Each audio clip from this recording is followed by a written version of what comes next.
안녕하세요. 파이팅 홍공TV입니다. 오늘은 중식 조리 기능사 필기 올인원 합격권 총정리 영상을 준비했습니다. 본 영상은 교재 없이 영상 시청만으로 필기 합격이 충분히 가능하도록 중식 조리 기능사 필기의 공통 과목과 개별 과목을 한 방에 정리할 수 있도록 구성하였습니다. 특히 2020년 개편 이후 그 비중이 높아지고 있는 재료 파트와 조리 실무 파트를 추가함으로써 영상을 처음부터 끝까지 두세 번만 반복해 보신다면 충분히 합격 점수 이상 획득 가능하리라 생각됩니다.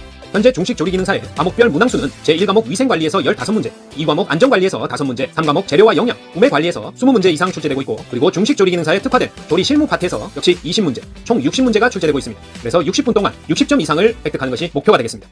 그럼 바로 시작합니다.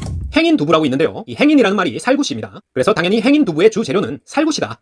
행인 두부는 살구씨의 한쪽 흰 부분을 갈아서 만든 요리로 실제로 콩은 들어가지 않았지만 두부같이 부드러운 식감을 가지고 있다. 행인 두부의 주재료는 살구씨입니다. 우리가 쌀의 종류를 자포니카 쌀과 인디카 쌀로 나눌 수가 있겠는데요. 이 자포니카 쌀은 우리나라와 일본 등 동북아 지역에서 주식으로 하는 둥근 타원형의 끈기 있는 쌀을 말하고, 자포니카 쌀의 아밀로스 함량은 약 20%입니다. 반면에 안남미라고 하죠. 베트남 등 동남아와 중국 남부 지역에서 생산되는 인디카 쌀의 아밀로스 함량은 25%가 되겠습니다. 자포니카의 아밀로스 함량은 20%, 푸석푸석한 인디카 쌀의 아밀로스 함량은 25%다. 자, 이 자포니카 쌀은 일본형 쌀로 온난기후인 동북아시아 또는 미국 서해안에서 생산되는 쌀로 전세계 쌀 생산량의 약 20%를 차지합니다. 짧고 둥근 형태로 물을 넣고 가열할 시에 끈기가 생긴다. 호화, 알파가 되는 거죠. 자포니카 쌀입니다. 자, 우리가 육류를 훈연할 때, 고기에 연기를 쬐서 향을 입힐 때 사용되는 나무로 참나무, 자작나무, 호두나무는 모두 훈연에 적합한 나무입니다. 하지만 소나무, 잣나무 등 침엽수는 송진이 타게 되면 그을음이 발생하기 때문에 훈연법에 적합하지 않다. 훈연법에 사용된 나무는 참나무, 자작나무, 호두나무가 적합합니다. 침엽수는 안 된다. 자, 중국 요리 중에 고급 요리나 궁중 음식이 발달한 지역, 주로 튀김이나 볶음 요리가 주를 이루는 지역은 고급 요리, 궁중 요리, 중국의 수도겠죠. 베이징, 북경 요리입니다. 북경 요리의 특징이 고급 요리, 궁중 음식이 발달했고 주로 튀김이나 볶음 요리가 많다. 자, 중국의 조리법과 대표 음식들을 연결하는 문제가 꼭 한 문제 이상씩 반드시 출제됩니다. 먼저 대표적인 세 가지 볶음 조리법은 한자를 우리 발음과 중국 발음으로 시험에서 두 가지로 표현해 놓습니다. 초, 차오는 전분 없이 볶는 중국 요리의 대표적인 볶음 조리법입니다. 초, 차오는 채소가 살아있는 상태를 유지하도록 전분 없이 볶는 중국의 대표 조리법이다. 그리고 한자로 폭자죠, 빠오라고 부르는 볶음 조리법은 재료를 깍둑썰기나 채썰기를 한 다음에 혹은 칼집을 낸 후에 물이나 기름으로 먼저 고온에 재빨리 한번 열 처리를 한 후에 볶는 것을 말합니다. 폭빠오는 볶음 조리법 중에 가장 빠른 조리법이다. 재료를 깍둑썰기, 채썰기, 칼집을 낸 후에 물, 기름으로 먼저 고온으로 재빨리 한번 열 처리를 한 후에 볶는다. 빠오입니다. 그 다음에 리우는 전분을 사용하여 볶는 겁니다. 자, 위에 차오는 전분 없이 볶는 것, 리우는 전분을 사용하여 볶는 것이다. 전분을 사용해서 볶은 다음에 소스를 추가해서 혼합해서 조리하는 것을 리우라고 한다. 자, 전분 없이 볶는 중국의 대표 조리법인 차오로 만들어진 음식은 고추 잡채, 부추 잡채, 당면 잡채 등 잡채류와 토마토 달걀볶음, 이게 시험에 잘 나옵니다. 차오로 조리한 음식은 고추 잡채, 부추 잡채, 당면 잡채 등 잡채류와 토마토 달걀볶음이 대표적 음식이다. 그리고 깍둑썰기, 채썰기, 칼집 낸 후에 먼저 고온으로 재빨리 한번 열 처리 후에 볶는 것. 폭빠오로 조리하는 대표적 음식은 궁보게정이 있습니다. 빠오로 조리하는 요리는 궁보게정이다. 그리고 리우, 전분을 사용하여 볶는 리우로 조리하는 대표적 음식은 류산슬, 정가복, 라조기, 새우 케첩볶음이 있습니다. 리우산슬이죠. 리우산슬, 정가복, 라조기, 새우 케첩볶음이 리우로 조리한다. 잡채와 토마토 달걀볶음은 차오, 궁보게정은 빠오, 류산슬, 정가복, 라조기, 새우 케첩볶음은 리우다. 자, 중식에서 냉채 재료를 손질 시에 주의사항은 갑오징어를 전처리할 때는 내장, 껍질, 다리를 모두 제거하고 몸통만을 사용합니다. 맞는 조리법입니다. 갑오징어는 몸통만 사용한다. 그리고 해물은 전처리 후에 물로 씻지 않습니다. 물로 씻으면서 여기저기 교차 오염이 발생할 수 있기 때문에 해물은 전처리 후에 물로 씻지 않는다. 맞는 말이고요. 그리고 피단은 어둡고 차가운 곳에 보관합니다. 피단은 어둡고 차가운 곳, 따뜻한 곳 아닙니다. 어둡고 차가운 곳에 보관한다. 피단. 그리고 해파리는 물에 담가서 소금기를 완전히 제거한 후에 살짝만 데칩니다. 오래 데치면 해파리가 모두 쪼그라들어서 식감을 해치기 때문에 해파리는 물에 담가서 소금기를 완전히 제거한 후에 살짝만 데친다. 자, 면발의 굵기 순서를 물어봅니다. 면발 굵기 순서는 세소중카루, 세소중카루입니다. 세면, 소면, 중화면, 칼국수면, 우동면 순입니다. 가장 가는 세면, 그 다음이 소면, 중간이 중화면이고요. 그 다음이 칼국수면, 우동면 순입니다. 세소중 카루다. 자, 구안일사는 감칠맛이 나는 조미료 성분이지 보존료 아닙니다. 구안일사는 감칠맛 나는 조미료다. 보존료 아니다. 자, 중국에서 수입한 배추로 국내 배추김치를 조리를 해서 판매하는 경우 배추를 중국에서 수입했지만 국내에서 조리했다고 국내산이라고 쓰면 안 돼요. 자, 반드시 배추가 중국산이라는 것을 표시를 해줘야 됩니다. 그래서 배추김치, 배추는 중국산이다. 반드시 표기한다. 수입한 배추로 국내에서 김치로 조리해서 판매를 했다. 배추김치, 가로 열고, 배추 중국산, 이렇게 꼭 표기를 해야 됩니다. 그냥 국내산 안 된다. 중식에서 주로 사용하는 농후제는 전분이 주로 사용됩니다. 중식에서 주로 사용하는 걸쭉하게 만드는 재료, 농후제는 전분을 사용한다. 자, 맛의 5가지 종류. 신쓴 단짠매입니다. 신맛, 쓴맛, 단맛, 짠맛, 매운맛. 신쓴 단짠매가 오미를 뜻합니다. 자, 지미는 신선하고 시원한 감칠맛을 뜻하는데요. 오미에 들어가지 않습니다. 자, 오미라고 하면 신쓴 단짠매다. 신맛, 쓴맛, 단맛, 짠맛, 매운맛입니다. 난황개수를 구하라. 이렇게 나오면 달걀을 깨뜨렸을 때 노른자가 볼록 튀어나오죠. 난황이 볼록 튀어나온 걸 봤을 때 높이 나누기 직경입니다. 난황 개수는 난황 높이 나누기 직경이다. 그래서 보통 직경이 좀 더 크겠죠? 그래서 1보다는 작다. 예를 들어서 달걀을 깨뜨렸더니 난황 높이가 1.5cm, 직경이 3cm다 그러면 난황 높이 나누기 직경이니까 난황 개수는 0.5 이렇게 구하셔야 됩니다. 높이 나누기 직경이다. 쉽게 구하실 수 있습니다. 자, 중식의 조리법 중에 육수를 넉넉히 넣고 오랫동안 다리듯 끓이는 방법을 돈자를 써서 뚠이라고 합니다. 뚠이라고 있습니다. 자, 끓는 문 육수에 재료를 살짝 데친 후에 다시 가열하는 이런 방법은 밑에 청뚠이라고 하죠. 칭뚠. 자, 뚠의 방법에는 이렇게 세 가지가 있습니다. 과도는 밀가루와 전분, 그 다음에 계란물을 입혀서 모양을 잡은 다음에 육수를 부어서 끓이는 것을 말합니다. 과도는 밀가루와 전분을 입힌 다음에 다시 계란물을 입혀서 모양을 잡은 다음에 육수를 부어서 끓인다. 모두 뚠의 방법인데 과도는 그렇게 한다는 얘기입니다.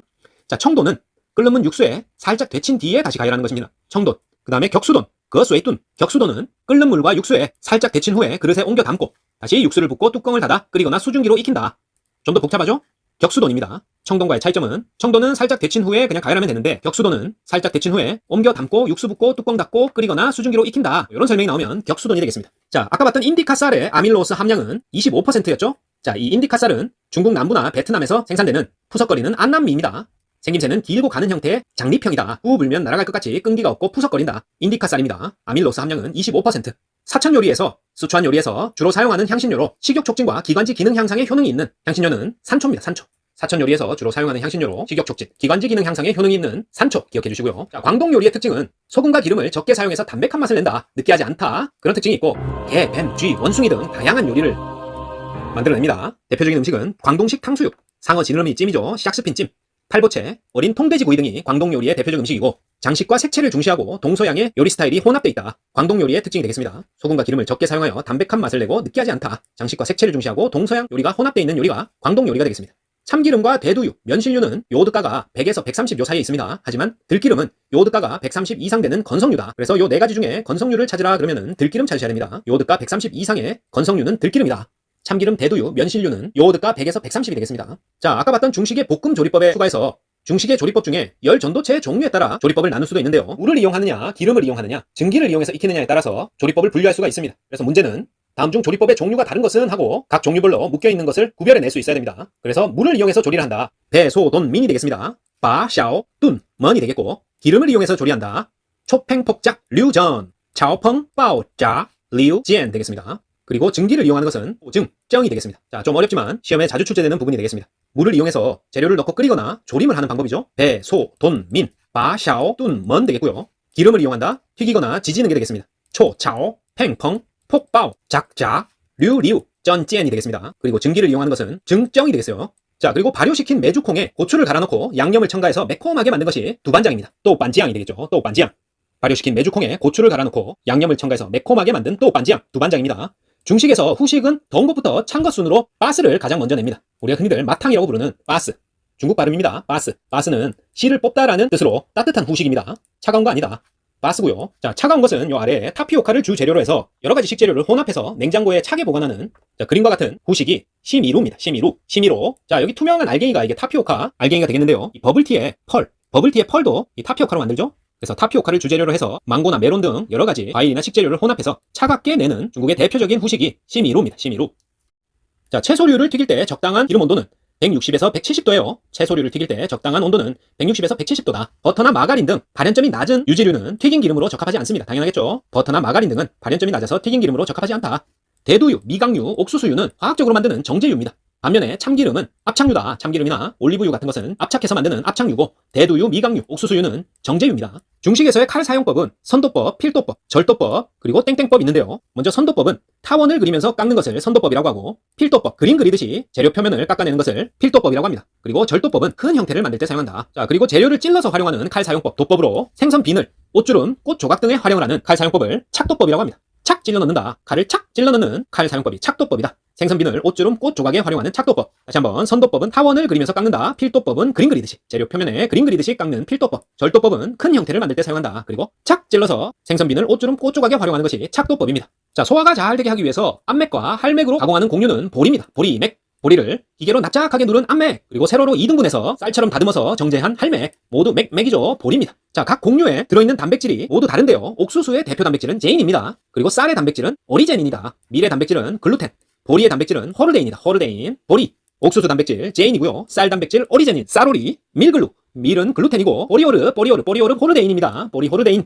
면을 반죽할 때 원료분이 100이 들어가면 물은 35만큼 넣습니다. 면 반죽 시에 원료분이 100이면 물은 35다. 면발 폭을 구하는 방법은 30mm를 면발 번호로 나누면 됩니다. 그러면 폭, 굵기가 나온다. 예를 들어서 길이가 30mm인 10번면, 10번면은 30을 10으로 나누면 3mm가 폭이 되겠습니다. 면발 폭은 그냥 30mm를 면발 번호로 나누면 된다. 자, 화재 예방과 관련된 문제가 자주 출제되는데 뭐 다 상식선에서 풀 수 있는 거라 대부분 생략했습니다. 하지만 헷갈릴 수 있는 보기가 있어서 하나 소개하면, 화재 발생 위험 요소가 있는 기계 근처에는 접근하지 않는다. 옳은 내용 같죠? 화재 발생 위험 요소가 있으니까 접근하면 안 되는 거 아닌가 하지만 틀린 답입니다. 왜냐? 화재 발생 위험 요소가 있는 기계는 빨리 수리하고 정기 점검을 해야 된다. 그래서 무조건 피하거나 방치하면 더 큰 문제가 발생하기 때문에 미리 위험을 인지했다면 빨리 수리하고 정기 점검한다. 헷갈리지 마시고요. 그 다음에 보고의 독성분은 난소 부위에 가장 많습니다. 보고의 독성분, 테트로도톡신이죠. 난소 부위에 가장 많고, 그 다음에 간, 내장, 피부 순으로 많습니다. 리보플라빈은 비타민 B2죠. 비타민 B2, 리보플라빈은 물에 녹는 수용성 비타민입니다. 리보플라빈은 비타민 B2의 이름이고 물에 녹는 수용성 비타민이다. 간, 소고기, 버섯, 닭고기에 많이 들어있고요. 한 2개월 동안 충분히 섭취하지 못해서 결핍증이 발생하면 주로 입이 허는 것부터 시작해서 구순 구강염, 피부염과 백내장 등을 일으킵니다. 자, 고기 조림이나 고기를 삶을 때 잡내를 제거하고 대회향이라고 불리는 것은 팔각입니다. 팔각. 자, 이름 그대로 8개의 잎을 가진 꽃잎처럼 생겼고 원산지가 서인도고요. 매그놀리아라는 목련과 상록수의 열매로 중국 요리에 빠질 수 없는 그런 향신료가 되겠습니다. 고기를 조릴 때나 삶을 때 잡내를 제거하는 그런 향신료고 대회향이라고 부른다. 따회시향이라고 부르는 팔각입니다. 자, 다시 한번 몇 가지 중식 조리법을 살펴보면, 웨이는 질긴 힘줄 등을 크게 썰어서 데친 후에 육수를 붓고 은근하게 익히는 것을 웨이라고 합니다. 질긴 힘줄이 키워드고 크게 썰어 데친 후에 육수 붓고 은근하게 익힌다. 반면에 뚜는 육수를 넉넉히 붓고 오래 다리는 방법이라고 그랬죠. 과돈, 칭돈, 격수돈, 거쉐이돈이 있습니다. 그리고 쭈라고 읽는 조리법은 고기를 작게 썰어서 육수를 붓고 불조절을 해가면서 삶는다. 작게 써는 건 쭈고요. 웨이는 질긴 힘줄을 크게 썰어서 데친 후 육수 붓고 익힌다. 웨이입니다. 자, 그리고 조리는 방법으로 주로 북경 요리에 쓰이는 바인데요. 조림을 기본으로 하고 조리 시간이 길다. 주로 북경 요리에 쓰인다. 바입니다. 자, 반건조 생면의 수분 함량은 20%입니다. 반건조 생면의 수분 함량은 20%로 줄여서 유통기간을 늘린다. 반건조 생면 수분 함량 20%. 수질의 분변 오염 지표. 분변, 덩이죠, 덩. 오염 지표는 대장균입니다. 장염 비브리오균 아니고 수질의 분변 오염 지표는 대장균이다. 대장에 덩 들었으니까 분변 오염 지표는 대장균이다. 중식 볶음 조리 시에 가장 많이 사용되는 조리법으로 전분을 사용하지 않고 조리한 요리가 아닌 것은 뭐였죠? 차오죠. 볶음 조리 중에 가장 많이 사용되는 조리법이고 전분을 사용하지 않는다. 차오죠. 대표적인 음식은 뭐가 있었죠? 자, 잡채류와 토마토 달걀 볶음이 있었죠. 고추 잡채, 부추 잡채, 잡채류와 토마토 달걀 볶음이 전분을 사용하지 않고 볶아내는 차오로 조리한 요리다. 반면에 정가복은 리우로 조리한 거죠. 리우로 전분을 사용해서 조리한 겁니다. 리우는 전분을 사용해서 볶는 거다. 그리고 소스 추가해서 혼합해서 조리하는 방법이 리우입니다. 유산슬, 정가복, 라조기, 새우 케첩 볶음이 리우로 전분을 사용해서 조리하는 거고, 토마토 달걀 볶음과 고추 잡채, 칭지아오 로스, 고추 잡채와 부추 잡채, 당면 잡채 등이 전분을 사용하지 않고 볶는 차오가 되겠습니다. 자, 수나 독소, 톡소이드를 사용하는 예방접종으로 면역이 되는 그런 감염병은, 자, 우리가 예방접종을 할 때 생백신, 사백신, 그리고 독소를 순화시킨 수나 독소, 톡소이드를 사용하는데요. 자, 파상풍과 디프테리아는 수나 독소를 사용하는 예방접종으로 면역이 되는 감염병입니다. 수나 독소, 톡소이드로 예방하는 파상풍과 디프테리아. 파디, 톡쏘면 파닥파닥하죠? 톡쏘면 파디파디한다. 수나 독소, 톡소로 예방하는 파디파디, 파상풍과 디프테리아입니다. 중국 음식을 조리하는 방법 중에 기름에 데쳐서 고기를 연화하는 방법으로 주로 소고기를 이런 방법으로 많이 연화하는데요. 바로 화라는 방법입니다. 화는 고기에 전분 계란물을 입혀서 낮은 온도의 기름에 데쳐내는 것을 말합니다. 기름에 데쳐서 고기를 연화하는 방법, 화다. 잘게 자른 재료를 가열하여서 전분을 추가해서 묵은 죽과 같은 형태로 조리하는 것을 회이라고 합니다. 회이는 잘게 자른 재료를 가열해서 전분을 추가해서 죽과 같은 형태, 묽은 죽과 같은 형태의 이게 키워드입니다. 회이다. 회입니다. 회반죽 생각하시면 되겠어요. 자, 이 회이는 홍회, 청회, 백회, 소회의 여러 가지 종류가 있는데요. 일단 홍회는 황설탕과 간장, 전분을 사용해서 진한 농도로 조리한다. 홍회고요. 청회는 전분이 들어가 있지 않습니다. 맑으니까 전분은 들어가지 않는다. 홍회는 걸쭉한 것, 청회는 전분 없는 것. 그리고 백회는 그래도 흰색이니까 전분이 소량 들어가 있는 겁니다. 그리고 소회는 기름과 재료에다가 향신료와 양념을 넣고 같이 조리하는 것, 같이 조리하는 게 소회고, 백회는 전분 소량, 청회는 전분 없고, 홍회는 전분을 사용해서 제일 걸쭉한 진한 농도로 조리하는 것이다. 모두 죽과 같은 형태로 조리하는 회 조리법이었습니다. 식품위생과 관련된 곰팡이의 특징 보겠습니다. 곰팡이는 건조식품을 잘 변질시키고 수분이 많이 필요 없죠. 대부분의 생육에 산소를 요구하는 절대 호기성 미생물입니다. 그리고 곰팡이 독을 생성하는 것도 있다. 모두 곰팡이의 특징입니다. 하지만 일반적으로 생육 속도가 세균에 비해서 빠르다 하면 틀려요. 세균이 더 빠릅니다. 곰팡이의 특징은 건조식품을 잘 변질시키고 대부분 생육에 산소를 요구하는 절대 호기성 미생물이다. 그리고 곰팡이 독을 생성하는 것도 있다. 하지만 생육 속도가 세균에 비해서 빠르다 하면 틀립니다. 미생물의 생육에 필요한 수분 활성도의 크기를 비교해보면 세균이 수분을 가장 많이 요구하고 그 다음에 효모, 그 다음에 곰팡이입니다. 생육에 수분을 요구하는 정도인 수분 활성도는 세균이 제일 크고 그 다음에 효모, 곰팡이 순입니다. 세효곰입니다. 세균, 효모, 곰팡이 순이다. 신맛 성분이 알맞게 짝져진 것은 구연산은 감귤류, 젖산은 김치류, 주석산은 포도입니다. 하지만 호박산이 늙은 호박이다. 자, 늙은 호박 아니고 호박산은 조개류에 많습니다. 구연산은 감귤류, 젖산은 김치류, 주석산은 포도, 호박산은 호박에 많은 게 아니고 조개류에 많습니다. 우리가 카제인은 인단백질입니다. 카제인은 인단백질이다. 전분식품의 노화를 억제하는 방법은 설탕을 첨가하거나 유화제를 사용하거나 아니면 수분을 15% 이하로 한다. 다 맞는 방법입니다. 전분식품의 노화를 억제하는 방법은 설탕 첨가, 유화제 사용, 수분 15% 이하로 한다. 다 맞고요. 식품을 냉장 보관한다. 틀렸습니다. 냉장 보관한다고 전분식품 노화 억제되지 않습니다. 설탕 첨가, 유화제 사용, 수분 15% 이하로 한다. 노화 억제 방법. 완두콩 통조림을 가열해도 녹색이 유지되는 이유는 구립 클로로필 때문입니다. 구립 클로로필 때문에 완두콩 통조림은 가열해도 녹색이 유지된다. 구립 클로로필. 당근은 생식하는 것보다 기름에 볶는 조리법이 좋습니다. 당근은 생식보다는 기름에 볶아야 제맛이다. 당근은 생식보다 기름에 볶는 조리법이 좋다. 파라티온, 말라티온과 같이 독성이 강하지만 빨리 분해되어 만성 중독을 일으키지는 않는 농약은 무엇인가? 유기인제 농약입니다. 유기인제 농약은 독성이 강하지만 빨리 분해되어 만성 중독을 일으키지 않는 농약입니다. 유기인제 농약. 유기염소제 아니고 유기불소제 아니고 유기수은제 아닙니다. 그냥 유기인제 농약이 만성 중독 일으키지 않는 농약입니다. 식품위생법상 식품을 제조 가공 또는 보존하는 과정에서 식품에 넣거나 섞거나 또는 식품을 적시는 등에 사용하는 물질을 바로 식품 첨가물이라고 합니다. 넣거나 섞거나 적시는 물질, 식품 제조 가공 보존할 때 식품에 넣거나 섞거나 적시는 물질, 그게 바로 식품 첨가물입니다. 소금 절임 시에 저장성이 좋아지는 이유는 무엇일까요? 고삼투성에 의한 탈수 효과 때문에 미생물 생육이 억제되기 때문이다. 이걸 답으로 찾으셔야 됩니다. 고삼투성에 의해서 탈수 효과로 미생물 생육이 억제되기 때문에 소금 절임을 해서 저장성을 좋게 합니다. pH 농도에 높낮이와는 상관없어요. 보기에 pH 관련된 보기가 나온다? 답이 아닙니다. 소금 절임 저장성 좋아지는 이유는 고삼투성에 의한 탈수 효과로 미생물 생육이 억제되기 때문이다. 밀가루의 용도별 분류 기준으로 그 성분이 되는 것은 글루텐입니다. 글루텐을 기준으로 밀가루를 용도별로 분류합니다. 달걀을 이용한 조리식품에는 오믈렛, 수란, 커스터드 있지만 치즈 아니겠죠? 베타 전분이 가열에 의해 알파 전분으로 되는 현상을 호화라고 합니다. 베타 전분이 가열에 의해서 알파 전분으로 되는 현상을 호화 현상이라고 한다. 조리사 면허 취소에 해당하지 않는 것은 어떻게 되면 조리사 면허 취소가 되냐? 식중독이나 그 밖에 위생과 관련한 중대한 사고 발생에 직무상의 책임이 있는 경우 면허 취소됩니다. 면허를 타인에게 대여하여 사용하게 한 경우 면허 취소됩니다. 조리사가 마약이나 그 밖에 약물에 중독이 된 경우 면허 취소됩니다. 하지만 조리사 면허의 취소 처분받고 그날로부터 2년이 지나지 않았다고 해서 또 취소가 되지 않아요. 이건 뭐 취소될 면허도 없는 상태 아닙니까? 자, 넘어가겠습니다. 식품위생법상 식중독 환자를 진단하는 의사는 누구에게 제일 먼저 보고해야 되는가? 관할시장 군수구청장입니다. 관할시장 군수구청장에게 보고한다. 식중독 환자를 진단하는 의사는 관할시장 군수구청장에게 제일 먼저 보고해야 됩니다. 장관, 경찰서장, 보건소장 아니고 시장 군수구청장에게 보고한다. 중성지방의 구성성분은 지방산과 글리세롤입니다. 중성지방은 찌글찌글, 중성지방 찌글찌글, 지방산과 글리세롤입니다. 젓갈의 숙성에 대해 틀린 것은 젓갈은 농도가 묽으면 부패하기 쉽고 호염균의 작용이 일어날 수 있고 자기소화 효소작용에 의한 것이다. 모두 맞는 말입니다. 하지만 새우젓의 소금 사용량은 60%라고 하면 되고 30에서 40%가 적당합니다. 젓갈은 농도가 묽으면 오히려 부패하기 쉽고 호염균의 작용이 일어날 수 있으며 자기소화 효소작용에 의해 숙성된다. 하지만 새우젓의 소금 사용량은 60% 아니고 30에서 40%가 적당하다. 결합수의 특징이 아닌 것은, 자, 결합수가 뭐죠? 우리가 수분에는 유리수와 결합수가 있습니다. 즉 결합수는 자유수보다 밀도가 크죠. 그리고 식품에서 미생물의 번식과 발화에 이용되지는 못합니다. 맞는 말이고, 동식물의 조직에 존재할 때 그 조직에 큰 압력을 가하여 압착해도 제거되지가 않는 것이 바로 결합수입니다. 자유수보다 밀도가 크고 식품에서 미생물의 번식과 발화에는 이용되지 못하며 동식물 조직에 존재할 때 그 조직에 큰 압력을 가해도 제거되지 않는다. 전해질을 잘 녹여서 용매로 작용하는 것은 이건 유리수입니다. 유리수의 특징이 전해질을 잘 녹여서 용매로 작용할 수 있는 것이 바로 유리수입니다. 그래서 결합수의 특징이다 하면 틀리겠죠. 레드 캐비지로 샐러드를 만들 때 식초를 조금 넣은 물에 담그면 고운 적색을 띠는 것은 어떤 색소 때문인가? 바로 안토시아닌 때문입니다. 레드 캐비지로 샐러드 만들 때 식초를 조금 넣은 물에 담그면 고운 적색을 띠는 것은 안토시아닌 때문이다. 레드 캐비지, 안토시아닌, 고운 적색, 안토시아닌입니다. 조리사가 식중독이나 그 밖에 위생 관련 중대사고 발생에 직무상 책임에 대한 1차 위반 시에 행정처분의 기준은 바로 업무정지 1개월입니다. 업무정지 1개월이다. 조리사가 식중독이나 그 밖에 위생 관련 중대사고에 직무상 책임에 대한 1차 위반 시 행정처분 기준은 업무정지 1개월이다. 식품 적개업 영업을 하려는 자는 몇 시간의 식품 위생교육을 미리 받아야 하는가? 6시간입니다. 자, 6시간 동안 식품 위생교육 받아야 식품 접개업 영업을 할 수가 있습니다. 식품 위생교육은 6시간이다.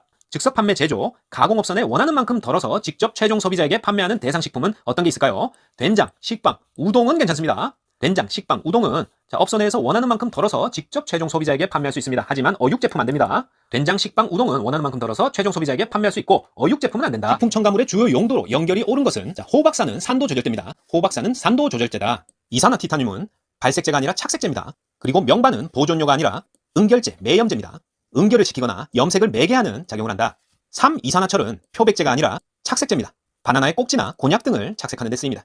그래서 호박산은 산도 조절제, 이산화티타늄은 착색제, 명반은 응결제, 매염제고요. 3-이산화철은 착색제, 바나나, 곤약 등의 착색제다. 대장균의 최적 증식 온도 범위는 30에서 40도입니다. 우리가 여름철 기승을 부리는 대장균의 최적 증식 온도 범위는 30에서 40도다. 식품에 존재하는 유기물질을 고온으로 가열할 때 단백질이나 지방이 분해되어 생기는 유해물질을 다환방향족 탄화수소라고 합니다. 다환방향족 탄화수소는 식품에 존재하는 유기물질을 고온으로 가열할 때 단백질이나 지방이 분해되어 생기는 유해물질이다. 다환방향족 탄화수소였고요. 60도씨에서 30분간 가열하면 식품 안전에 위해가 되지 않는 세균은 살모넬라균입니다. 살모넬라균은 60도에서 30분간 가열하면 모두 죽습니다. 살모넬라균. 섭조계에서 문제를 일으킬 수 있는 독소 성분은 삭시톡신입니다. 삭시톡신. 삭시톡신은 섭조계에서 문제를 일으킬 수 있는 독소 성분이다. 섭조계 삭시토신. 요구르트 제조는 우유 단백질의 응고성을 이용한 겁니다. 요구르트는 우유 단백질이 응고된 거죠? 요구르트 제조는 우유 단백질의 응고성을 이용한 거다. 어패류의 선도평가, 신선도평가에 이용되는 지표 성분은 트리메틸아민입니다. 트리메틸아민. 트리메틸아민은 어패류의 신선도평가에 이용되는 지표 성분이다. 식품의 변화 현상에 대해서 알아보면 산패는 유지식품의 지방질 산화를 말하고 부패는 단백질과 유기물이 부패해서 미생물에 의해 분해되는 걸 말합니다. 그리고 변질은 식품의 품질이 저하되는 걸 말합니다. 하지만 발효는 화학물질에 의한 유기화합물의 분해가 아닙니다. 발효 역시 미생물에 의한 유기화합물의 분해입니다. 발효 역시 부패와 마찬가지로 미생물에 의한 유기화합물 분해지만 발효는 우리 몸에 이로운 물질이 생겨난다는 게 부패와의 차이점이죠. 국가보건수준평가용으로 가장 많이 사용되는 지표는 영아 사망률입니다. 한 국가의 보건수준평가용으로 가장 많이 사용되는 지표는 영아 사망률이다. 모든 미생물을 제거하여 무균 상태로 하는 조작은 멸균입니다. 모든 미생물을 제거해서 무균 상태로 만든 조작은 멸균이다. 식품 첨가물 중에 보존료의 목적은 미생물에 의한 부패를 방지하는 겁니다. 보존료의 목적은 미생물에 의한 부패 방지다. 알레르기성 식중독을 유발하는 것은 모르가넬라 모르가니? 모르가넬라 모르가니는 알레르기성 식중독을 유발합니다. 알레르기성 식중독 모르가넬라 모르가니. 내가 알레르기인 거 몰라? 모르가넬라 모르가니. 식품에서 자연적으로 발생하는 유독물질을 통해 식중독을 일으킬 수 있는 식품과 가장 거리가 먼 것은 모시조개, 피마자, 미숙한 매실 모두 자연적으로 발생하는 유독물질에 의해 식중독을 일으킬 수 있는 식품입니다. 하지만 표고버섯은 아닙니다. 표고버섯은 식중독 일으키지 않고 모시조개, 피마자, 미숙한 매실은 식중독 일으킵니다. 소시지 등 가공육 육색을 고정하기 위해서 첨가하는 식품 첨가물은 발색제입니다. 발색제. 소세지, 발색제, 소세지 등 육가공 육색을 고정하기 위해서 발색제를 첨가합니다.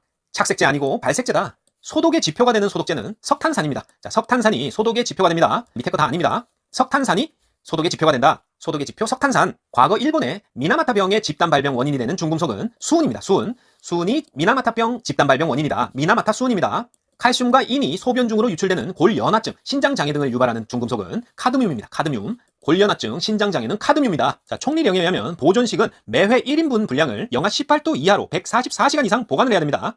총리령에 따르면 보존식일 경우 매회 1인분 분량을 영하 18도씨 이하로 144시간 이상 보관할 것. 이런 규정이 있습니다. 난황색소는 카로티노이드입니다. 난황색소는 카로티노이드다. 난황카로티난황색소 카로티노이드. 딸기잼 제조 과정 중에 단백질 변성 응고작용은 일어나지 않습니다. 단백질 변성 응고작용이 일어나는 것 중에 딸기잼 제조는 없다. 그럼 어떤 과정이 단백질 변성 응고작용이 일어나는가?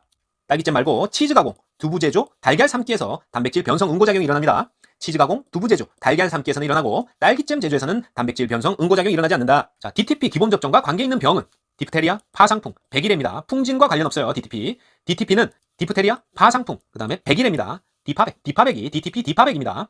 디프테리아, 파상풍, 백일해, 디파백, DTP는 디파백. 모카씨의 독은 고시폴입니다. 모카씨의 독은 뭔가? 고시폴입니다. 모카씨의 독은 고시폴이다. 사용이 허가된 산미료는 구연산입니다. 계피산, 말톨, 초산에틸 이런 거는 사용 허가된 산미료 아닙니다. 자, 구연산이 사용이 허가된 산미료다. 육류 발색제 아질산염이 블라블라블라 반응하여 생성되는 발암성 물질은 니트로사민입니다. 니트로사민. 아질산염 니트로사민입니다. 육류 발색제 아질산염이 블라블라블라 반응하여 생성되는 발암성 물질은 니트로사민. 우유의 균질화에 대한 설명이 아닌 것은 지방구의 크기를 0.1에서 2.2 마이크로미터 정도로 균일하게 만들 수 있고 지방의 소화를 용이하게 한다. 큰 지방구의 크림층 형성을 방지한다. 자, 우유의 균질화라는 게 우유를 스트레이너, 거름망 등으로 아주 잘게 쪼개는 겁니다. 우유의 지방을 잘게 또 쪼개는 게 우유의 균질화입니다. 잘게 쪼개서 우유 지방구의 크기를 균일하게 만들고 지방의 소화를 용이하게 하고 큰 지방구 크림층 형성을 방지합니다. 하지만 탈지유는 지방을 잘게 쪼갠 게 아니고 지방을 걷어낸 거죠. 탈지유를 첨가하여 지방의 함량을 맞춘다. 이 말은 틀린 말입니다. 우유의 균질화는 지방을 잘게 쪼개서 균일하게 만드는 건데 탈지유를 첨가하여 지방의 함량을 맞춘다는 틀린 말이다. 섬유소와 한천에 대한 설명 중 틀린 것은 자, 섬유소와 한천은 체내에서 소화되지 않는다. 맞고요. 변비를 예방한다. 맞습니다. 모두 다당류이다. 맞는 말입니다. 하지만 산을 첨가하여 가열하면 분해되지 않는다. 아니고 산을 첨가하면 분해됩니다. 섬유소와 한천에 산을 첨가하여 가열하면 분해된다. 그래서 분해 안 된다는 틀렸어요.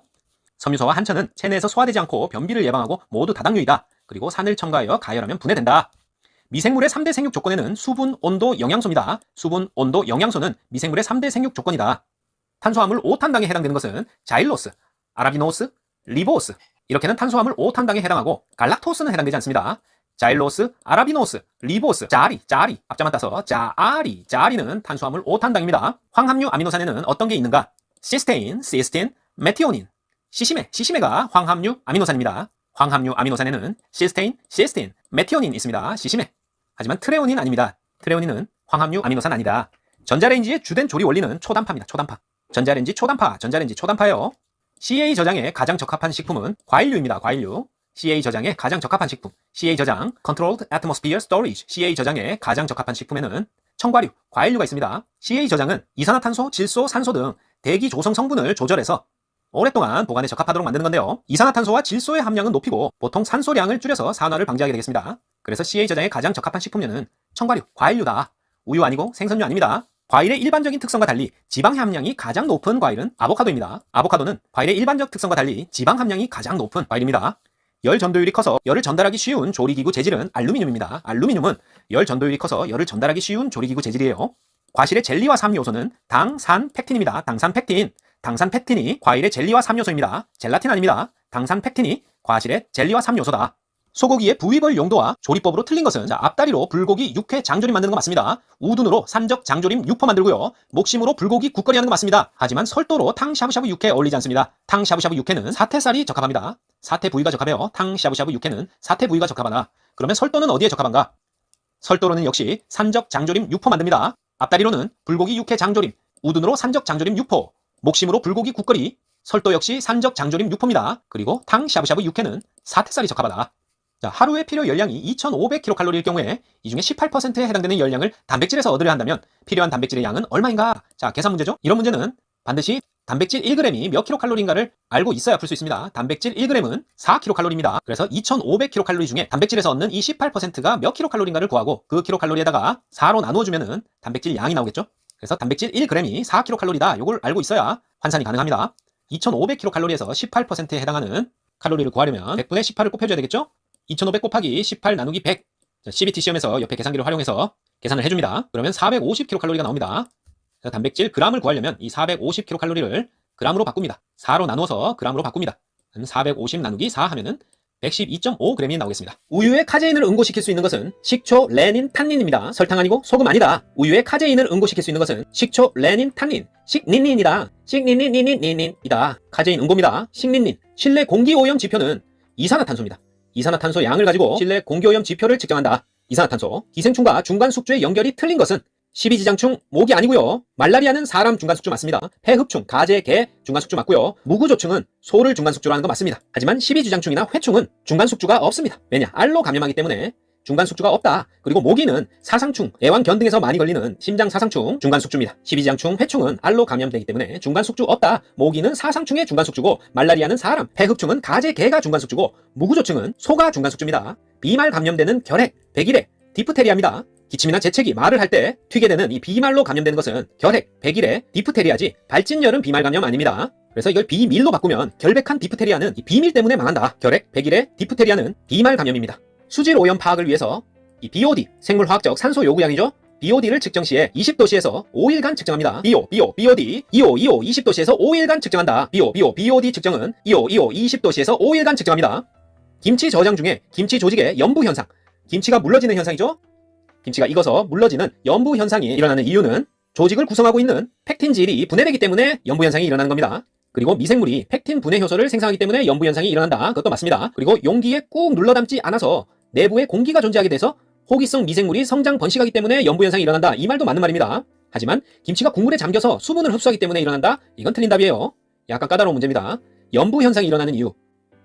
익어서 물러지는 거죠. 기본적으로 팩틴질이 분해되기 때문에 일어나고 팩틴질은 식이섬유 같은 거라고 보면 됩니다. 그게 분해되기 때문에 물러진다. 미생물이 팩틴 분해 효소를 생산하니까 그럼 팩틴이 분해되겠죠? 그 다음에 내부의 공기 때문에 호기성 미생물이 번식하기 때문에 연부 현상이 일어나는 거다. 하지만 김치가 국물에 잠겨 수분을 흡수하기 때문에 아닙니다. 자, 김장김치를 맛이 변하지 않고 오랫동안 보관하기 위해서 김치 국물에 꾹꾹 눌러서 담는 거 많이 보셨죠? 그래서 국물에 잠겨 있는 것이 김치 조직 연부 현상, 물러지는 것 아니다. 그렇게 보시면 됩니다. 육류 조리 시에 열에 의한 변화는 미트로프를 가열하면 단백질이 응고, 수축, 변성된다. 맞는 말이에요. 미트로프, 고기 덩어리죠. 고기 덩어리를 가열하면 단백질이 응고해서 수축되고 변성된다. 요 수축이 중요합니다. 그래서 불고기에 열을 가하게 되면 열을 흡수해서 부피가 증가한다 하면 틀려요. 그리고 스테이크를 가열하면 질겨져서 소화가 잘 안 된다. 이것도 틀린 답입니다. 기본적으로 가열해서 먹게 되면 육질이 더 부드러워집니다. 육류에 열을 가하게 되면 일어나는 현상이니까 쇠꼬리의 젤라틴이 콜라겐화 된다. 요건 거꾸로 된 겁니다. 쇠꼬리에 콜라겐이 젤라틴화가 되는 겁니다. 그래서 틀렸고, 미트 로프를 가열하면 단백질이 응고 수축 변성된다. 요게 맞는 답입니다. 차, 커피, 코코아, 과일 등에서 수렴성 맛. 수렴성 맛은 떫은 맛입니다. 떫은 맛. 수축성 떫은 맛이라고 하는데 수렴성 맛을 나게 하는 주성분은 탄닌입니다. 탄닌. 차, 커피, 코코아, 과일 등에서 수렴성 떫은 맛을 나타내는 것은 탄닌이다.